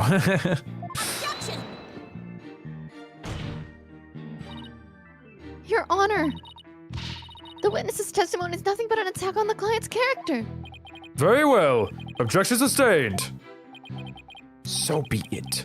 Nevertheless, the fact that she threatened me is immutable. She also said that I'd become an accomplice after losing my alibi due to the pre-recording. Okay. How could you overlook such a threat? As a teacher, it's your duty to discipline students. Yes, well, perhaps I do have some serious reflection to do on this matter. I suppose it was just wishful thinking on my part. I wanted to believe that Juniper hadn't actually committed the murder and that she hadn't meant to threaten me. Really? Please do explain. Long had I waited for a student who would embody my teachings. Does the witness realize what he's saying? Surely you must see the true meaning in my words. I'm merely staying true to what I teach, and my methods are but a reflection of the times. Oh wow, this way of thinking is really warped. I haven't heard any inconsistencies yet. I wouldn't be so sure. Really? The more he tries to avoid logical inconsistencies in his testimony, the more likely we see inconsistency between his actions and words. It is a dark age of law in which we live, and there's much I would like to say on the matter. When I said I would protect Juniper, I meant it because it's the humane thing to do. What? I'm gonna kill. Wait, I can't make this joke. I mean, I can't make this. Interesting. That means if your bestie just like went to your mama, would you be like, listen, man, I get it. She had to go. I'll make sure you're innocent. Anyway, go ahead. You were trying to protect your client? Yeah, right. He'll say anything to blame the blame on Junie. What a frightful look. I would ask that you not glare at me so. I've nothing but admiration for how Juniper was willing to go as far as to threaten me. That is why I'm protecting her by any means possible. She has been a model student. Liar! You're trying to pin the blame on her. Plin? Plin. How am I going to show what he's saying isn't really what he's thinking? You cannot possibly overturn my claims, so isn't it about time you admitted defeat? After all, if my unsayable logic is not truth, then what is? If he thinks he's going to give in... If he thinks I'm going to give in to his pack of lies, he's got another thing coming. I'm gonna find a hole in his story, and if it's the last thing I do, Jesus. Even though he's rotten to the core, he's a total pro. I mean, that all made sense. Yeah, but you can't believe a word he says. He's making this up. Ooh. Yeah. He's making this up as he goes along. He'll trip on his own words, yet.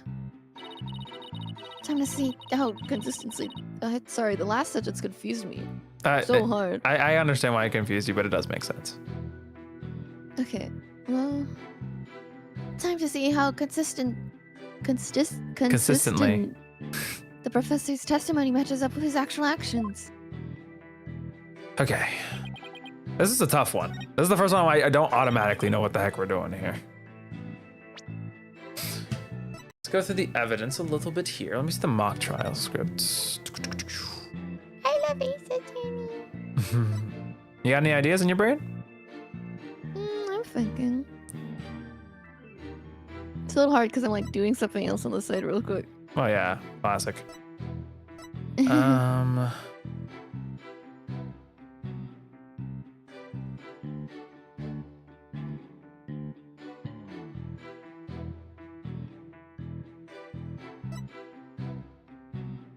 Time death between 8 and 6. Deep stab wound in the victim's side. Wait. The tape recorder?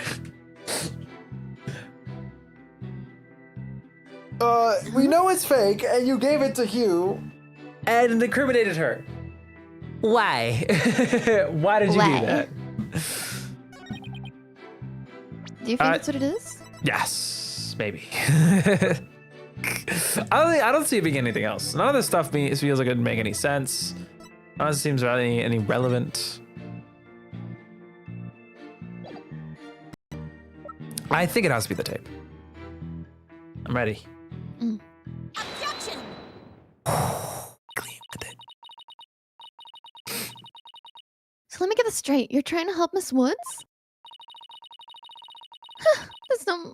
That's nothing more than a bald-faced lie. No offense, Your Honor. Such defamation of my character and your hair follicles, Your Honor. It is an outrage. Miss X will clarify a statement. But leave my hair follicles out of it this time. I run a tight ship around here. You've been saying this like, what ship? What ship? Well, whatever. Of course, Your Honor. No, please, take a look at this. And not the ship. The witness gave the tape to Mr. O'Connor. Then he slyly whispered, "Take this to the police and tell them you found it." There was no whispering, slyly or otherwise, involved. I simply did that out of kindness. Objection! I turned up my volume. My ears are dying now. Ow! Turn it down then. The tape contained our client's voice. In short, it is incredibly damaging evidence. Oh, right. Sorry, I was turning you down. And then I'm like, why can't I hear anything anymore? From like Athena. And I'm like, huh? And I was getting really confused. And then you spoke and I'm like, ow, my ears. I thought I turned you down. What do you have me at? I don't know. I now have you at 52%. 50? 52. Damn. Why would it even exist if the witness wasn't trying to pin the murder on the client?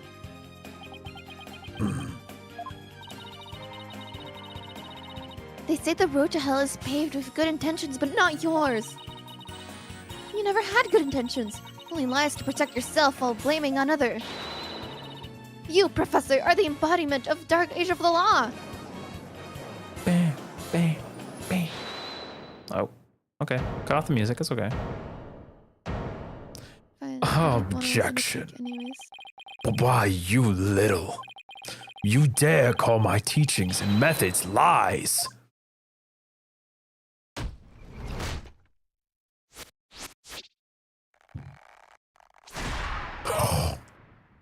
Ooh. Themis Legal Academy is a proud institution. It's the most powerful in the world. You'll never forget what true education and lawyering means when I'm through with you. Oh my god, he's cool. Huh? Professor Means, what's with your hair? Quiet! No talking in class. Ow!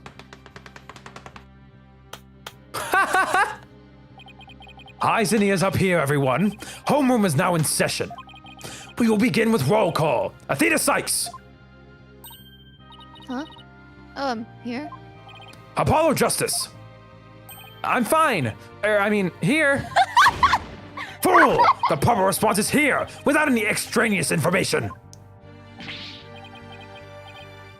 Here. Next, Your Honor. Here. See, class? It's the proper way to answer. Simon Blackwell. The perfect yang to the shitter. Let's go. Oh my god. I said Simon Blackwell. Are you here or not? There's always one, isn't there? I'm telling you, Apollo's on fire with the one-liners. Well then, I'll just mark you absent. Now, get out of my class, this instant. Get out. Very well.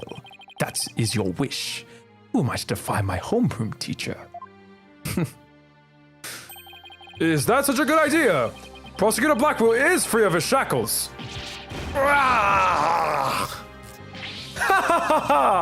It just so happens I was a member of my high school's disciplinarian committee. But is that really so shocking? God, this is so good. Constabulary lapdog to teacher's pet. What a malleable mutt you are, Fulbright. Very good, Bobby. You just earned a gold star and a promotion to head disciplinarian. All right, class is now in session. Ugh. Why do I have a sudden urge to go to the nurse's office with a stomach ache?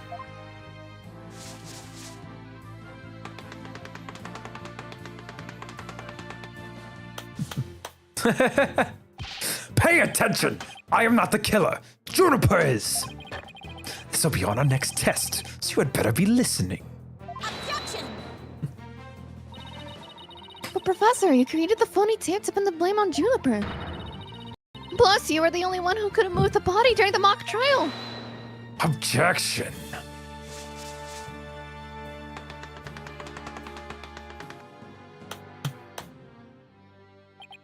Athena, you disappoint me so. To think you would label me a murderer. Now pay attention. The murder occurred on the 23rd between the 6 and 8 p.m. But I was already at home by that time, so how could I have been involved in this crime? Objection! Professor Means, can you really prove that you had already gone home by that time? Objection. Can you prove that I was still at school?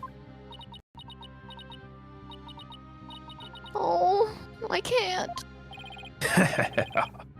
So you admit it. Well, you just earned an extra credit for your honesty.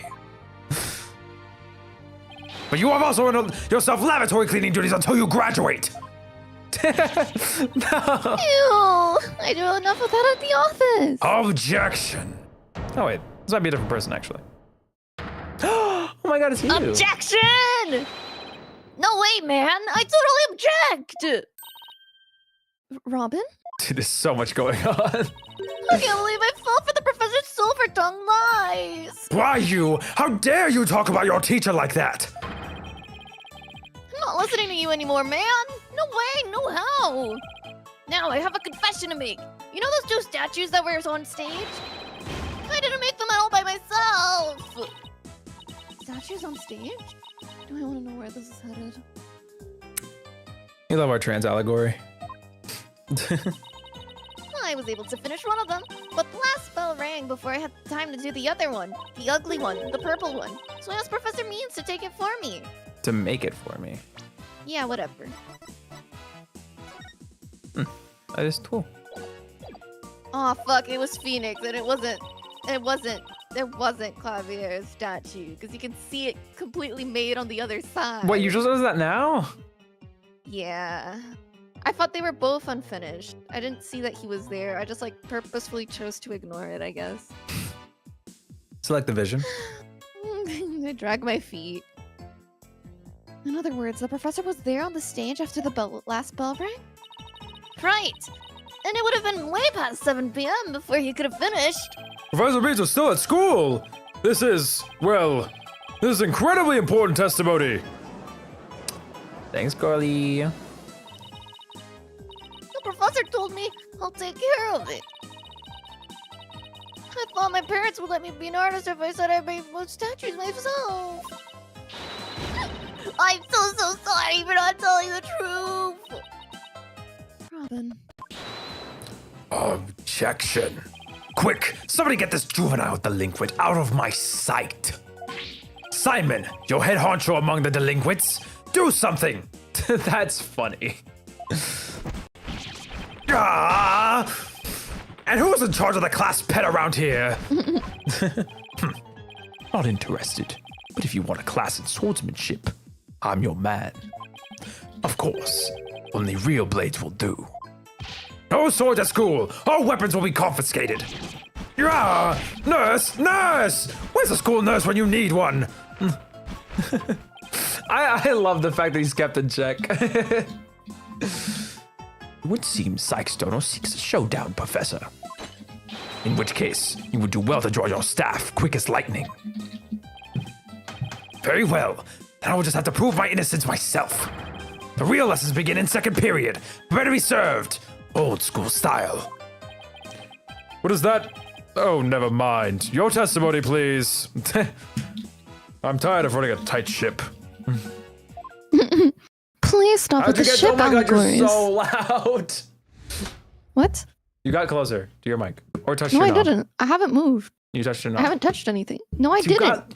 I'm telling you, you got suddenly louder. I have a meter that show. I know where your levels were before. Well, I don't know what to tell you. I haven't touched anything. I've been I- sitting back and doing whatever. I turned you down on Discord. Don't worry about it. Anyway, Professor Means is work of art. Can you stop touching the stupid blackboard, you piece of shit? He is so cool, though. I love this guy. I'm gonna draw for sure. I like the crack. I'm happy the crack happened.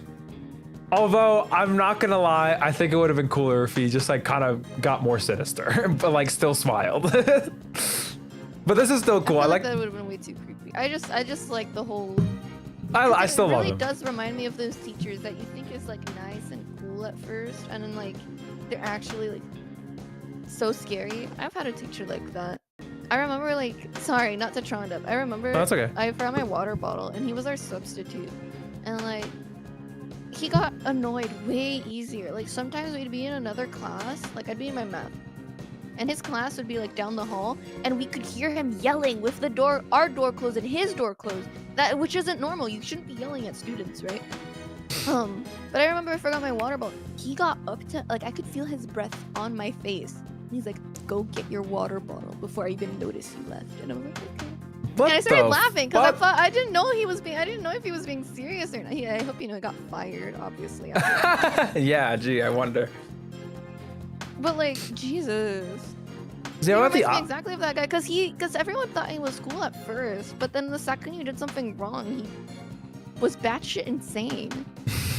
I had the opposite experience where I had a teacher that everyone thought was scary, but was actually like really nice. Oh my god, I had so many teachers like that. I was always their favorite student because everyone was always so like, you could tell that, like, I'm pretty sure the teachers just know that they weren't liked very much, and like, there was this teacher who everyone called him stern, but he wasn't stern. He was just cool. He would wear ties every single day of the week, except for Fridays, where he wore bow ties instead. You've told me about this teacher, yeah. I love this guy. He's so nice to me. And then I had a math teacher who was super scary and mean, but like according to people. But she was so gentle and nice to me because like I didn't know I could use a calculator.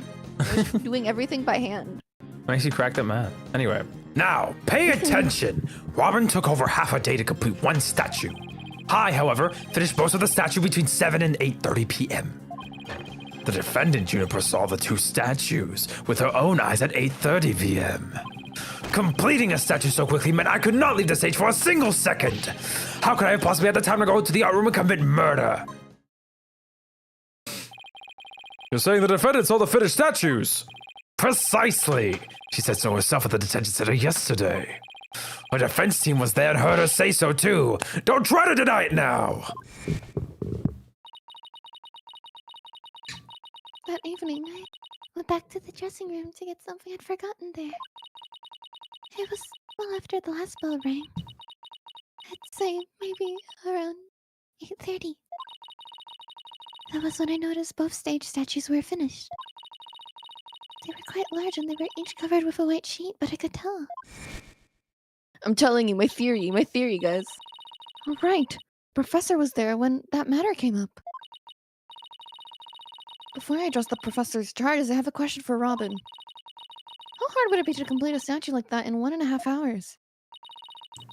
That would probably take me at least twice as long.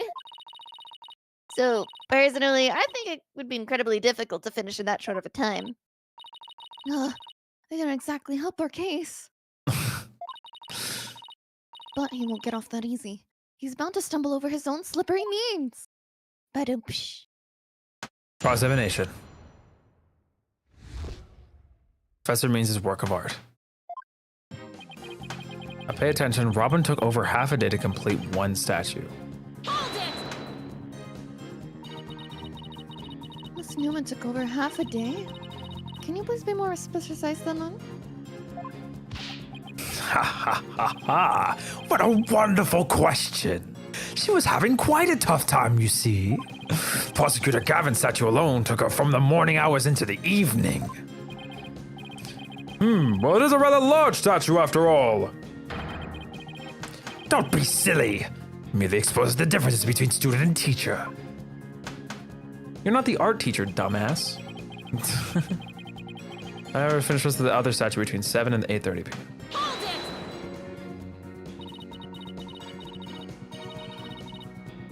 Most of this other statue?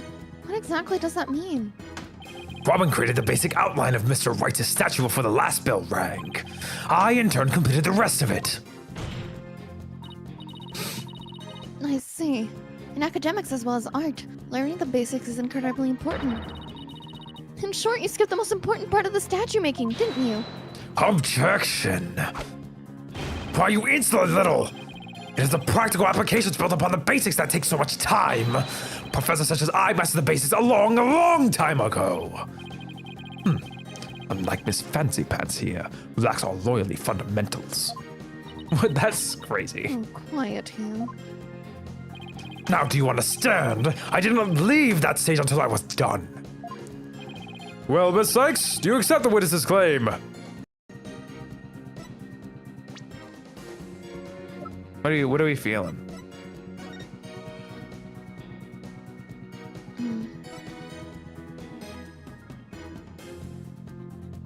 Not sure. Not on your life, Buster. We'll accept it for now. We'll come back to it later. Okay. I tried everything, but I still can't prove anything. I guess I concede. I couldn't hear you. Say it louder this time. Ugh. Or concede that Professor Means never left the stage.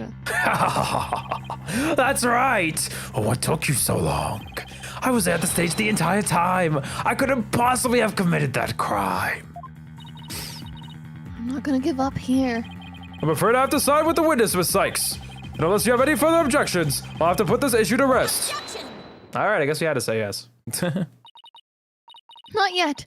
The defense still has an objection. Dina, you thought of something? Nope. Well, as I said, not yet. Oh, so it's time for some legal smoke and mirrors. He really does have the one-liners. Okay. Not yet, Athena. Not yet. Time to quit. At times like these is when it seems like there's no way out. You have to... Yeah! I have to turn the case upside down! Instead of focusing whether Professor Means could have gone to the art room, I should focus on how he could commit the murder without going there! Seems our young lady has a real bona fide idea. But I'll use any means necessary, even casting stones, if it'll distract her. Ah, put the bird to school! Sykes, Dono. If I hear one word of your usual jibber-jabber, I shall have your head. The murder occurred in the art room. The witness was on stage. How do you propose to fill the vast gap between these two key facts? I accept the premise that the professor was on the stage the entire time. The only answer that we got is something wrong. Is that we got something else wrong. Wait, that's it! Every last one of us made a huge mistake. We were totally wrong about the... Well, we know it's not the suspect, so the murder weapon doesn't... Why would the murder weapon matter? Oh, was the murder weapon a bucket? And they carried all the blood up top and spilled it on the art room? But that has to be the crime scene? So, okay, if that's the case, we have to explain the discrepancy between... of the blood... How would the blood get in the art room if the crime scene was in... It was at the stage?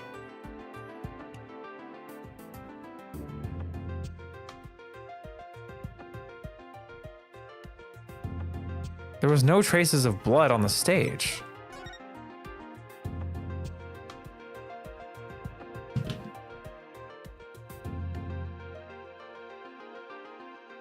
I got it. Okay, because I'm still like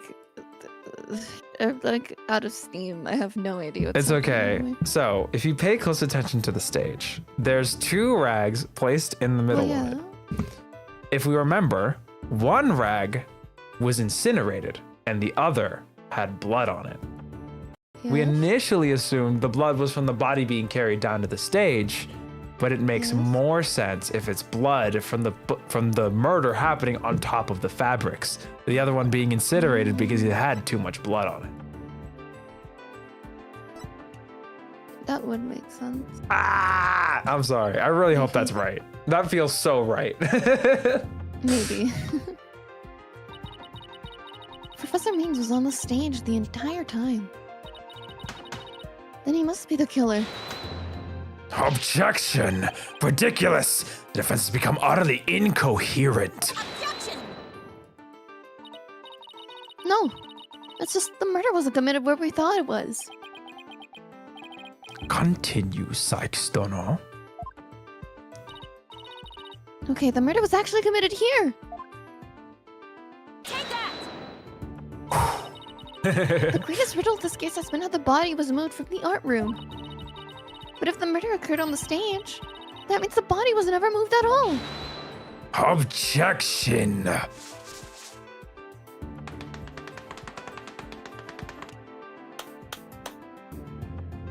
Silly girl! When the body was found, there wasn't a drop of blood on the stage floor.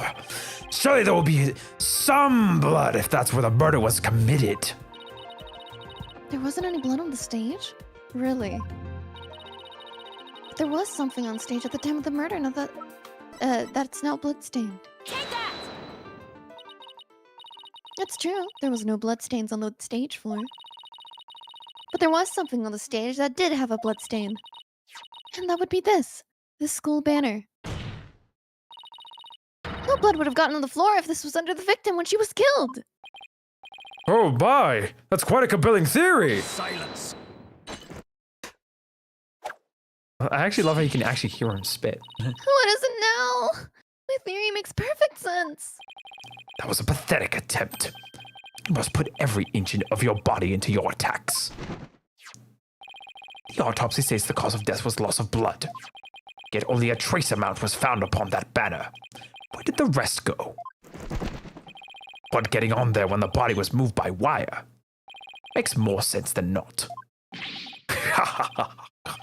Very good, Simon. Tell me, what's your first choice for higher education? I'll write you the ultimate in recommendation letters. You're all but guaranteed to get in.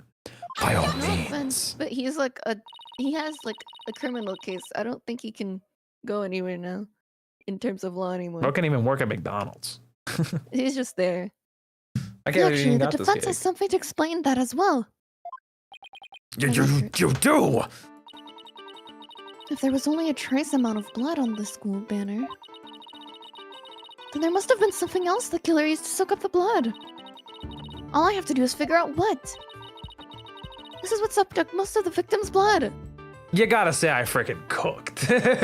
You did. I was like, I've been like, oh, Take that! It's okay. Why, it looks like there's some other piece of fabric on top of the school banner. It's the number 6 banner that had been specifically made for the school concert. Since it's on top of the school banner, the blood would have hit it first. It could have easily absorbed most of the blood like a dishcloth. And only a small amount would have soaked through the school banner below. So it makes total sense for the school banner to only have a little blood on it. So that banner absorbed the blood like a dishcloth. Yes, that would explain it. The governor's banner was like a dishcloth? Surely it was at least towel quality.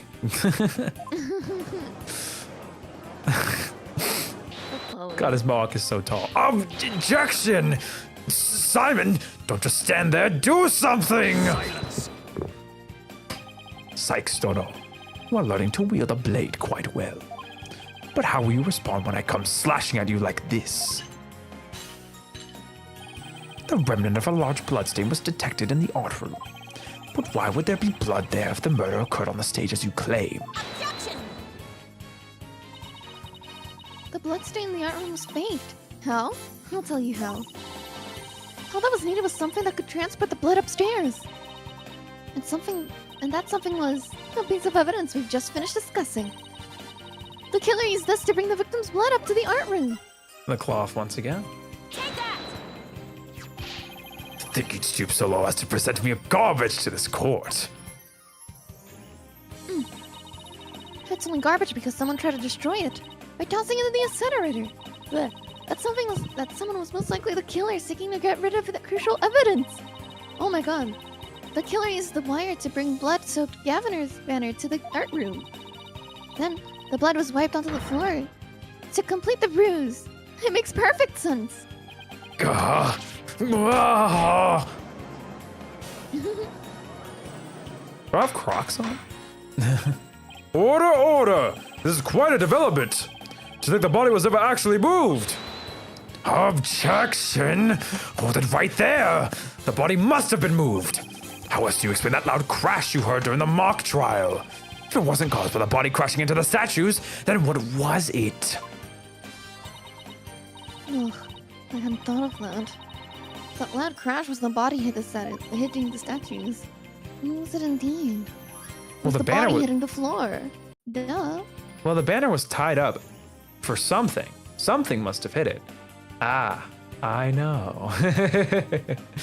Do you remember? The knot in the school banner shows that something was carried along the wire in it. My fat ass. I was there. So if that's true, I know what I have to find. Something that was in the art room before the murder and then on stage after. Maybe that statue. The object that was sent down the wire to crash into the statue was... Lady Justice. Ha! That statue? Yes, I believe it was the statue that broke in too, not Professor Court's body. The unique statue you see on the right. That's pure white Lady Justice from earlier. Professor Court accidentally broke it while she was polishing it on the day of the mock trial. Day before. But she used her own unique artistic sense and technique to repair it, as you can see here. Nobody would have guessed that it was the original Lady Justice. Silence. Perhaps you are onto something. But why, pray tell, would anyone move that scrap heap relic in such a tedious manner? Excellent question, Simon. Keep them coming. You know why, but the fact that you won't acknowledge it shows that how twisty you are. Lady Justice was moved during the mock trial. During that time, Professor Means was fabricating an alibi with his pre-recorded speech. If you consider the facts, then Lady Justice was moved in order to...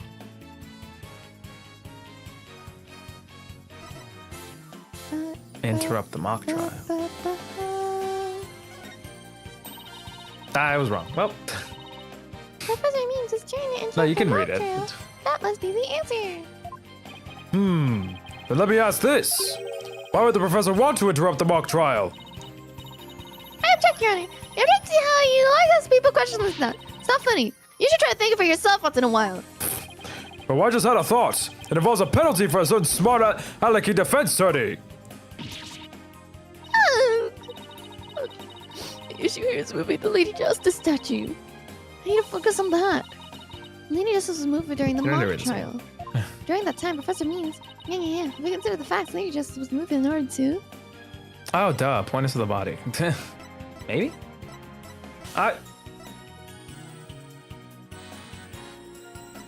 I'm just here. I can't use my brain. I feel like Professor Means used his pre-recorded speech to fake an alibi during the mock trial. You feel like? no, it's fine. He wanted to make it look like he couldn't possibly have moved the body.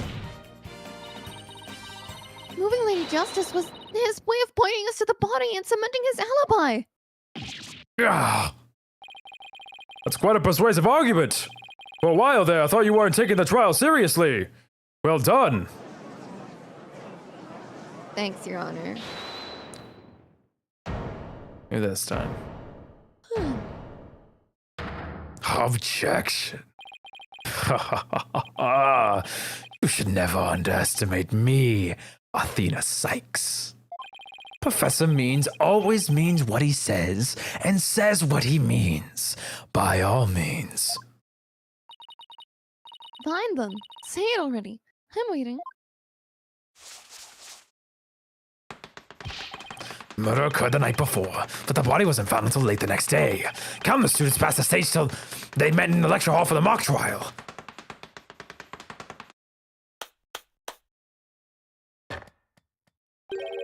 So answer me this.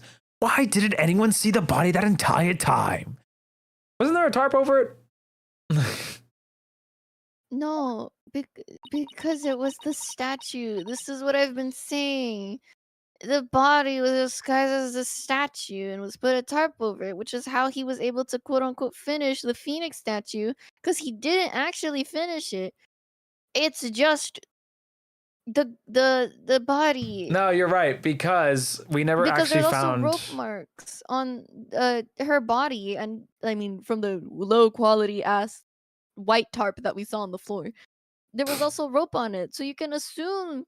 Please, I just want No, one actually, thing in my life. sorry, I wasn't understanding what you meant. I understood that, but like I didn't. I was still under the impression that the Phoenix Statue actually existed. But now looking back on it, we only found purple and white pieces. We never found blue pieces of the Phoenix Statue, which means the Phoenix Statue was never made. You're right. Anyway, let's keep going. That can be explained by If the victim was murdered on the stage and left there, the body would inevitably have been discovered. And of course, there was nowhere to hide a body upon that stage. This is not good, Athena. Our claim is this close to being beaten to a pulp. I know, but we've come so far. Consider yourself schooled. I couldn't have possibly killed anyone. The killer is none other than Juniper Woods. It always has been, and it always will be. Just wait a minute. Poor Juniper.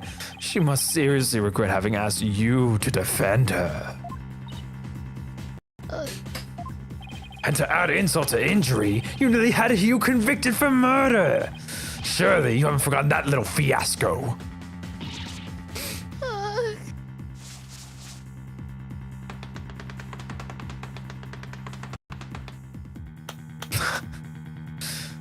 Not only did you fail to defend your client, you also raised false charges against a friend. You have no right to call yourself a lawyer.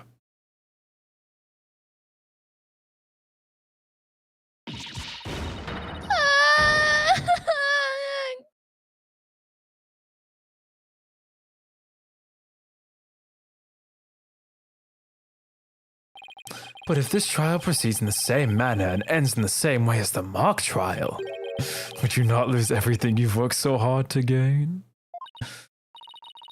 Well, I'll just have to make sure that doesn't happen then, won't I?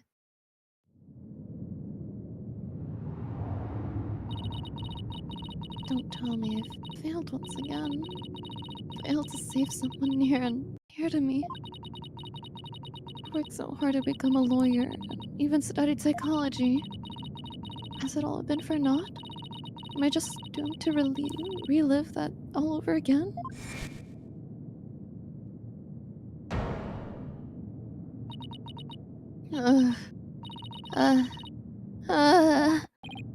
Athena, what's wrong? Breathe in, breathe out, breathe in, relax. Athena, breathe. There you go. Sorry, I know you want it. No. Don't interrupt me. Let her cook. It's not working. Everything's going dark. After all I've done, is this how it ends? Forgive me, Jimmy. I couldn't protect you like I said I would.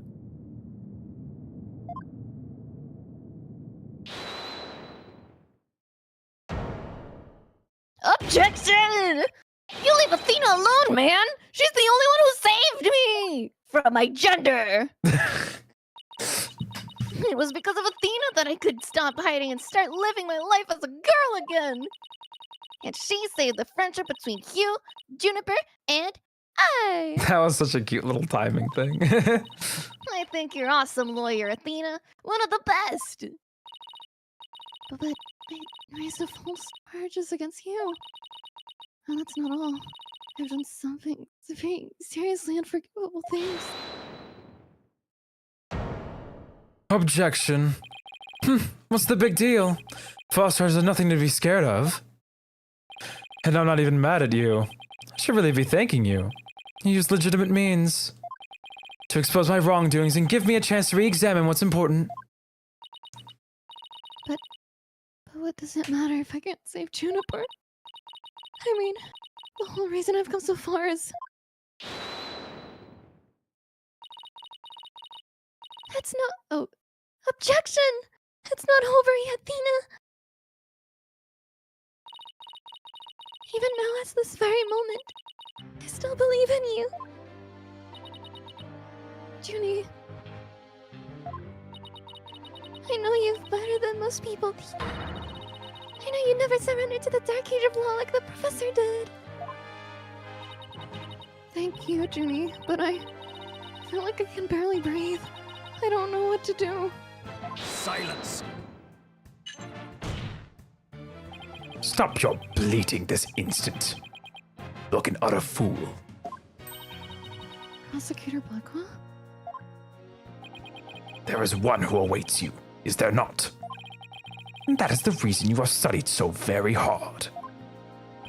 Are you prepared to give up on all you have worked for thus far? It would not do to have you disappoint you know who.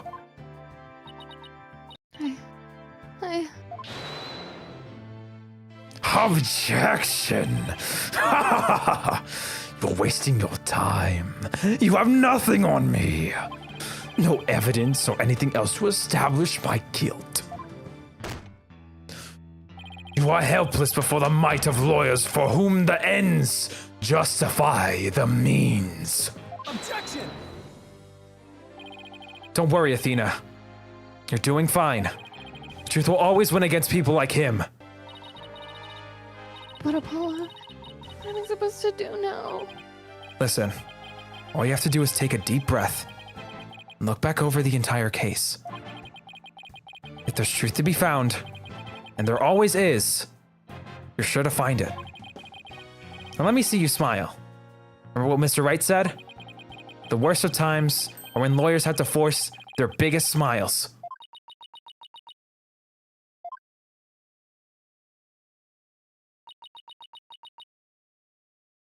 Do I have to get 3 flashbangs? 3 flashbangs and a ton of dots. Thanks, everyone. You don't have to worry about me now. The worst of times are when lawyers have to force their biggest smiles.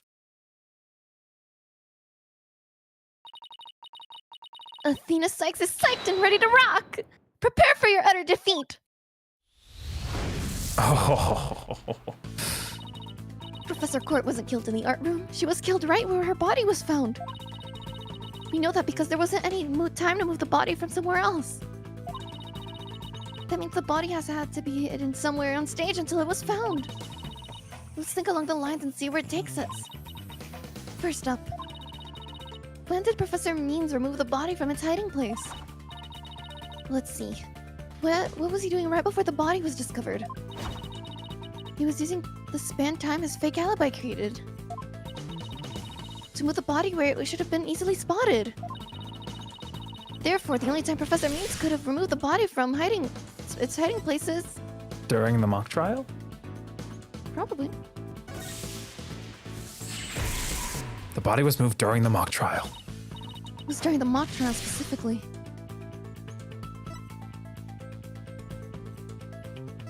Is it... What's the difference between these two? Am I crazy? Well, No, no. Jimmy wasn't there would be like After at the end of the speech. speech, yeah, where like Hugh allegedly came back and went into the audio room where Juniper wasn't there. Okay, the only time Professor Means could move this was during the mock trial. Specifically, I'm trying to think of the difference that would make. One is after, and the other one is during. It would have to, I'm assuming it'd have to be after, because the mock trial was canceled after the speech finished, right? But why would it be after? That means that, like, he was actively doing it during the speech, no? What do you mean? What? Like, if it was after the speech, like the speech, like it was after the speech, it was canceled because the body was found. Therefore, it was during the speech that the body was set up. No. Okay, yeah. The body was moved during the speech. Professor Means moved the body to an easily seen location during his long pre-recorded speech. The professor also moved something in the stage that wasn't there before, specifically. The white statue. The White Lady Justice was also moved. During the mock trial, Professor Means wrapped the White Lady statue in the school banner and sent it zipping down on stage with a crash, killing 2 birds with 1 stone. He drew attention to the body and made it look like the murder occurred in the art room. But there was anywhere to hide a body on that stage? Doesn't seem likely. No, it had to be someplace. Wait a second. How about something that should have been finished but only was mostly done? Something that was used to cover the body up. But it didn't draw undue attention because it looked like it belonged there on stage. In that way, no one would suspect that there was a body hidden inside. It was already on stage and capable of concealing this body. The right statue. The body was hidden by right statue. Oh, I know. Mr. Wright's statue was never actually finished.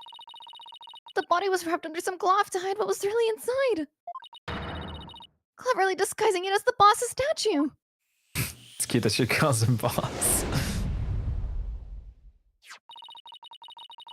Miss Newman gave up on the Wright's statue, yet Professor Means finished it in a single night. Yes, what an impressive feat that was!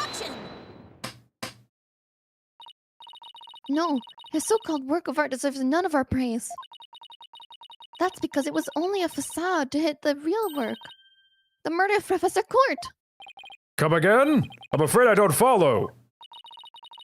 He hit the body by making it look like the statue of Mr. Wright. With the body wrapped under a piece of cloth, it looked just like a statue. What? I second that. What? Now this is getting interesting. Objection! No, this is getting preposterous. How would I do such a thing? How is it even possible? We'll never know until we try. Uh-oh. I think I know where this is going. Okay, Apollo. Time to turn me into a reasonable likeness of Mr. Wright. What? I'm gonna pose like the statue, like so. And now I want you to wrap me in a cloth so I look like a statue. I hate to ask the obvious, but where am I supposed to get this magical cloth? What the fuck? She was getting goofy with it. I'm afraid that isn't the right color, Mr. Justice. Well, given how sudden the request was, it's kind of the best I could do, Your Honor. All right. I think that about does it. Beautiful.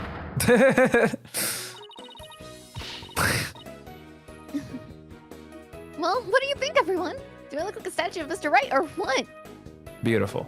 Work of art, truly. Looks like some random person to me. Aren't the statues a pair of busts? He has a spiky hair on the back of his head. Forget the hair. The statue's head is bigger than your average person's anyway. It'd be cute if you muffle their voice since she's inside the cloth. Oh. Yeah. You gotta hand it for me to try anyways.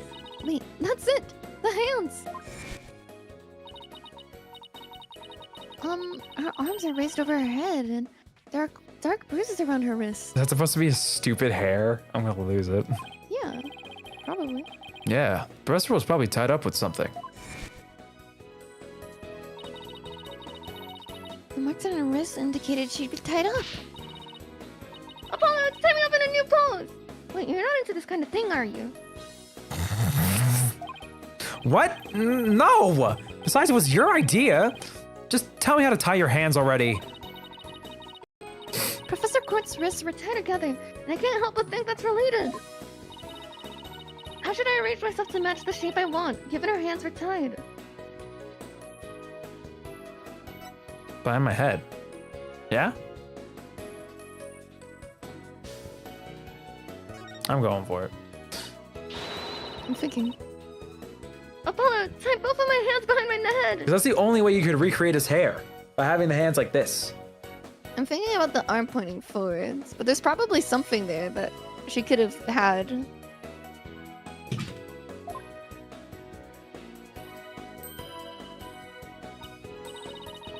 See? This makes it possible to fake the spikes on the back of Mr. Wright's head. Sure, but then what about the statue's arm? With both arms behind your head, you can't exactly complete the pose. I love how the 3D graphics really sell this whole entire. This is so lovely. Yeah, it would be awfully hard to make the objection pose like this. Can't help thinking you've forgotten something, Athena. Something on the body that you don't have right now. The arrow! Arrow! What did the victim's body have that I don't? Take that! Oh, right! There was an arrow sticking out of her side. Okay, Apollo, take that and plunge it into my side. Wait, what? No. What are you, crazy? And you can see all the sprites from a different perspective. Sorry, it's so cool. So lovely. Fine, then go get some duct tape. Rapido! Fuck. Why is she like mixing two You can't different mix things? them. You can't mix them. Chanel? Snow. Yeah. Snell. All right. I don't need to know other languages to know bossy when I hear it.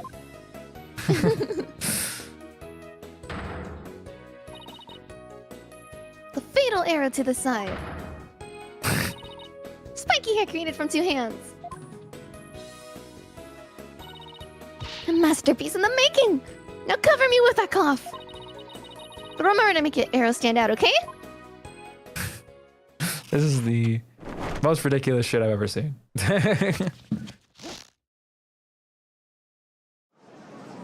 It's a lot closer. Mommy, the arms is short! Shh, remember your indoor voice, dear. Nobody's buying it. The arrow's nowhere near long enough. What else could you use for the arm? Still won't give up, eh? I must commend you, if only for your spirit and determination. Of course she's not giving up. After all she's put me through, she owes me an explanation, and one that makes sense. I want a tight ship around here again. And disappoint me again, the penalty will be doubly painful. Yee. Yikes. Guess I better get it right this time. Think, Athena. Think. Professor Court was murdered when she was stopped by the stage to see Professor Means. If it wasn't premeditated, he must have used something close at hand in his little ruse, like maybe the staff that he's currently holding. Apollo, show me those stage setup photos again. Like that? Right now?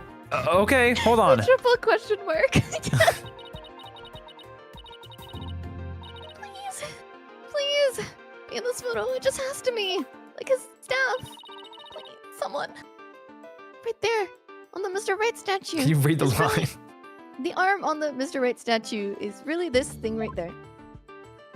This boy? It has to be this. It's the thing closest to him, and if he had to improvise in the moment. Take that! Got it! I know what he's for Good the find. arm of the statue of Mr. Right. This is absurd! There's no such thing in this photo! Don't play dumb with me, Professor. It's the staff you have right there. The staff? This is the spear of a great legal warrior! Whatever. Just hurry up and lend it to me. Whatever. Damn. Sorry. This look is perfect.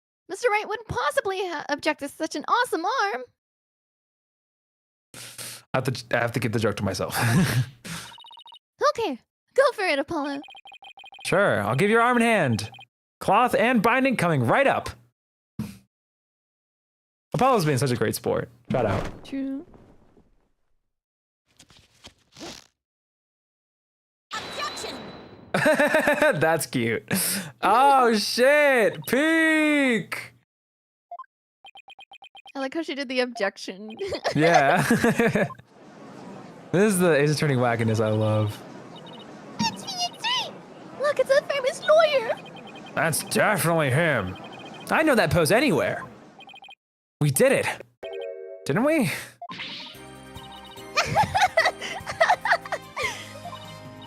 Well, am I not the spitting image of a legendary phoenix, right? The man who will bring us out of these dark ages into an era of brilliant golden light. Golden light. What I see before me is the pink specter of a man. That's just because Mr. Wright likes his statue. He's positively tickled pink. Get it, Apollo? He's tickled pink. That joke deserves a pink slip. It seems the gallery is quite impressed with the defense's sharp thinking. In the witness. The resemblance is nothing more than a coincidence. Objection! Hey, look who's back. Not so fast there, Buster. Information I offer you, I can prove my theory to be more than just mere coincidence. To prove that this spear was thrust into the victim, all I have to do is... See if it's a staff or a spear. That's the spear for blood. It's like the most logical conclusion.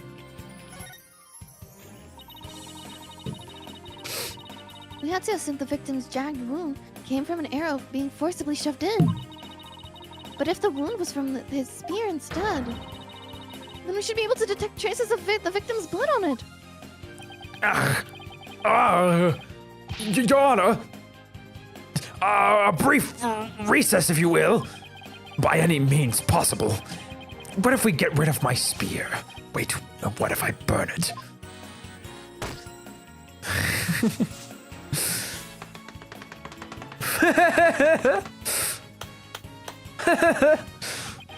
I do that, then I'll be found innocent. Yes, I'm innocent, I tell you. What's wrong with a non-guilty verdict? Surely you don't expect us to take lectures from you. I'll ask you in the gallery. Help me decide the professor's fate. Oh, that's a cute little callback.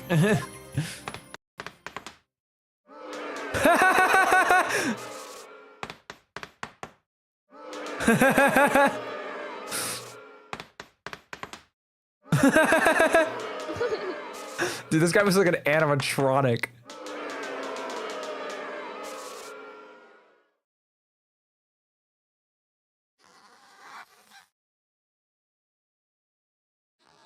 Is he gonna write what I think he's gonna write?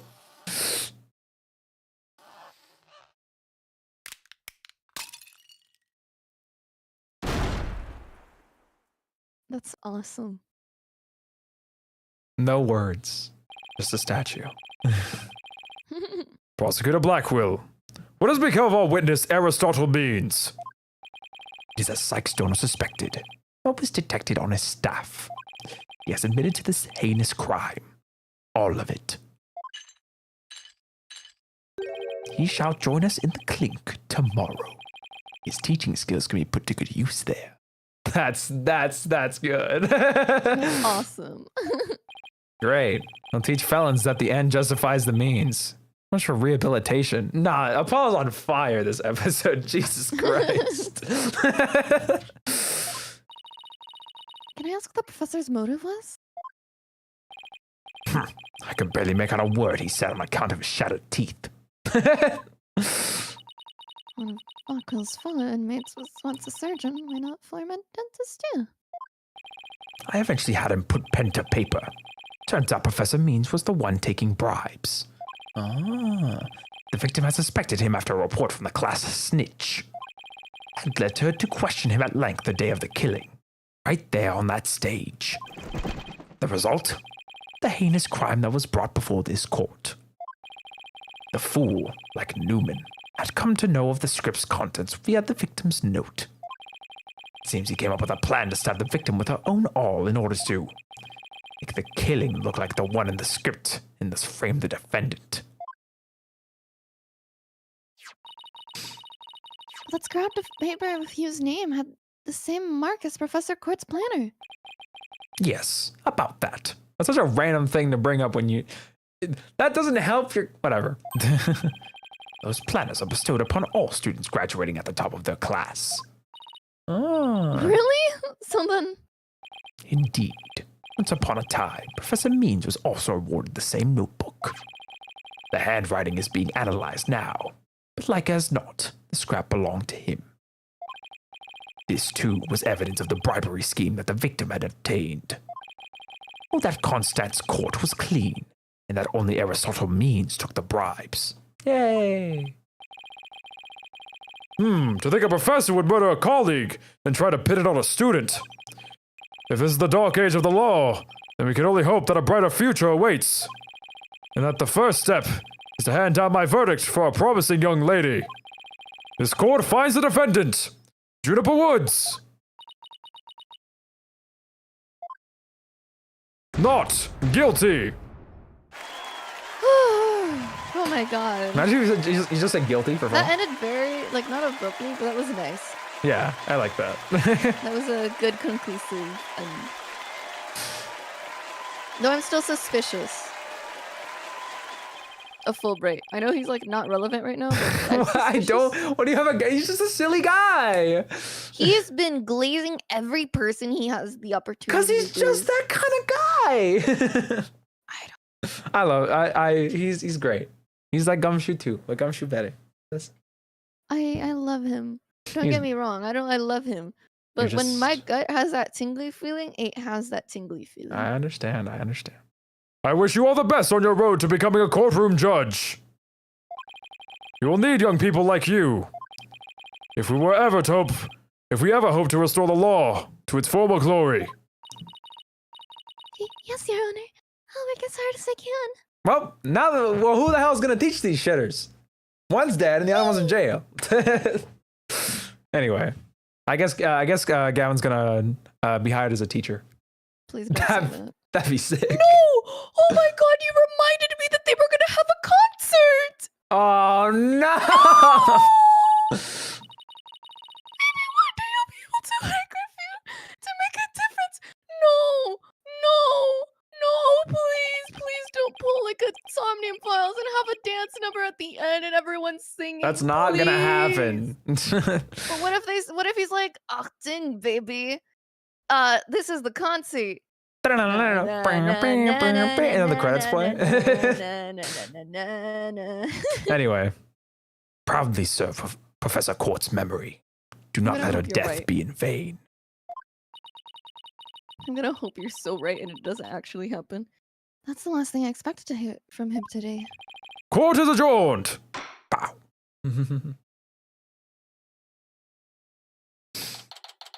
October 26th.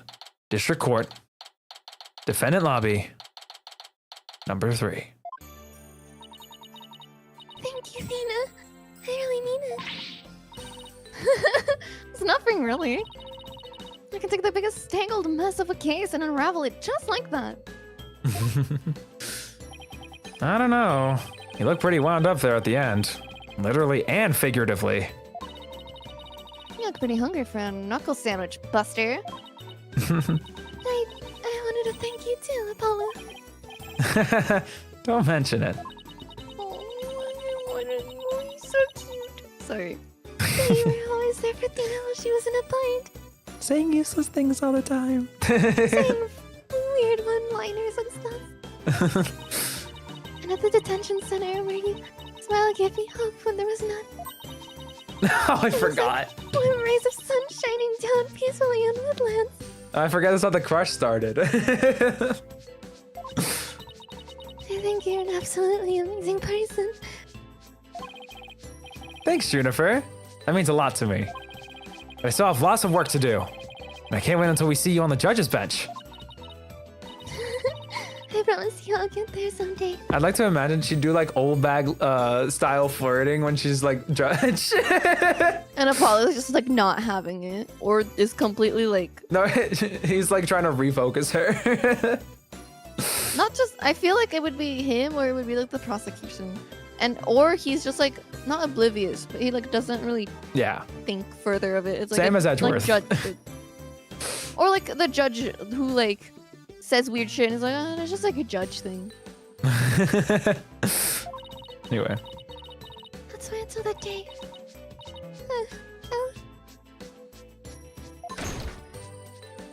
Guys, I've got some big news. I mean, this is huge. Oh, am I interrupting something?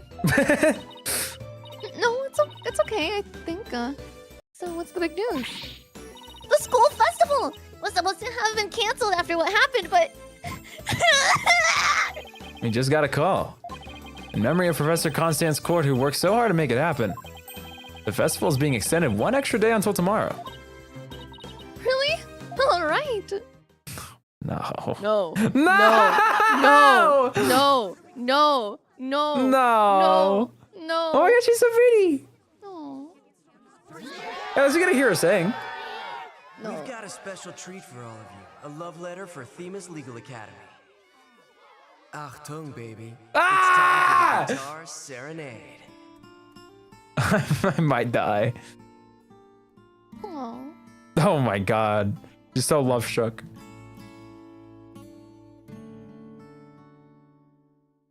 Oh, bro, I wanted to hear some vocals. They don't have the budget. October 27th, Themis Legal Academy, 3F, Lecture Hall. Wow, that sucked. School festival sucked. Rate it. You know. Wow, that was so much fun. School festivals are amazing. I think you and Robin are getting a little carried away. Ah, your singing voice, Juniper. It can melt my heart. I love my Yuri. Oh my god, I got the blue people. Mr. Wright, thank you for that training seminar. Just remember the objection pose is all about attitude. Oh, and congrats on your mock trial win. Although, Ramen had you for a while there.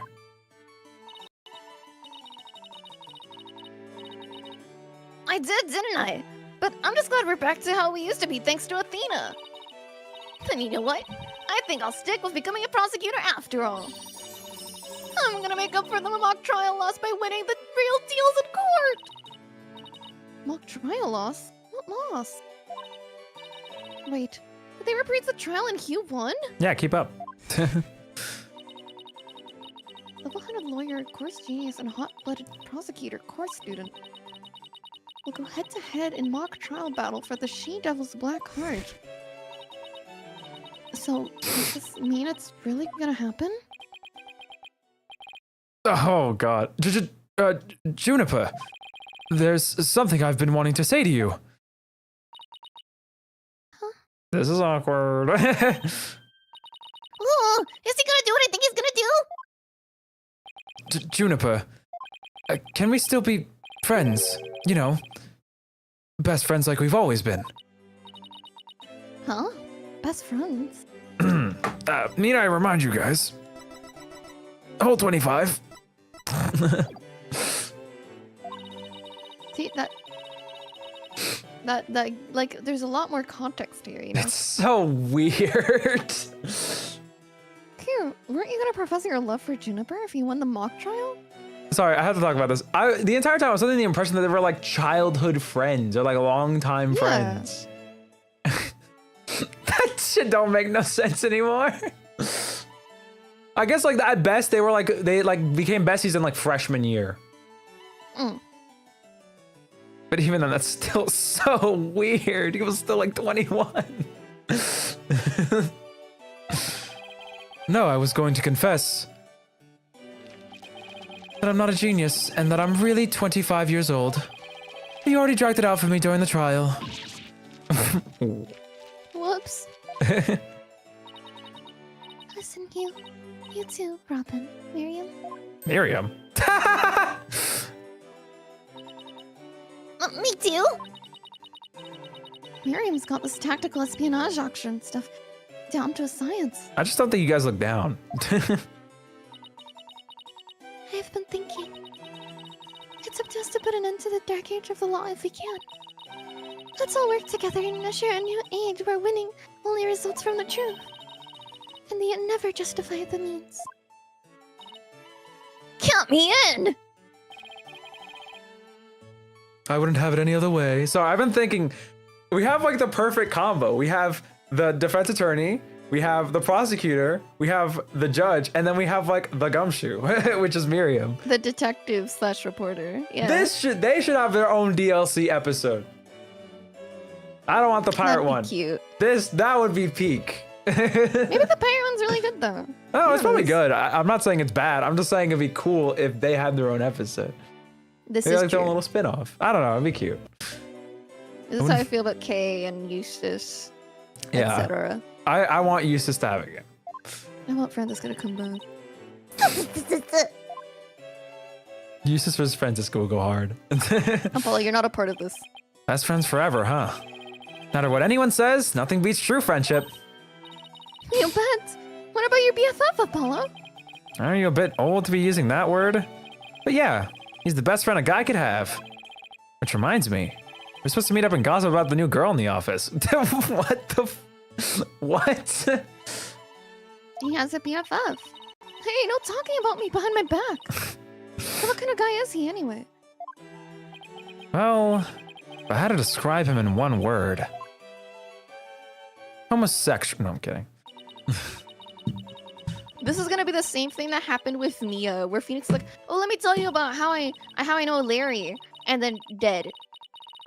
You know the Oh, game's been shit. going this whole time. Yeah, I don't know what she said, but you know. Oh no.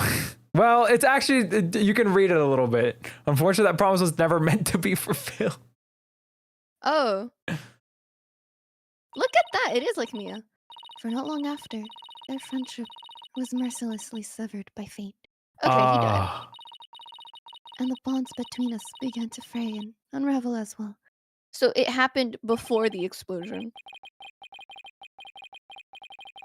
Sorry, but I'll be Yeah. taking a leave of absence. Even now, those words continue to ring in my ears. The discord in our ever-cheerful Apollo's voice made him sound so cold and distant. Why, Apollo? Why? Why would you leave us all behind? So whatever happened before the explosion. Yes. Because the explosion caused him to leave, or And after. Okay. So what, like 3 days before? 4 days Turnabout before? Academy awarded. It might have been earlier than that.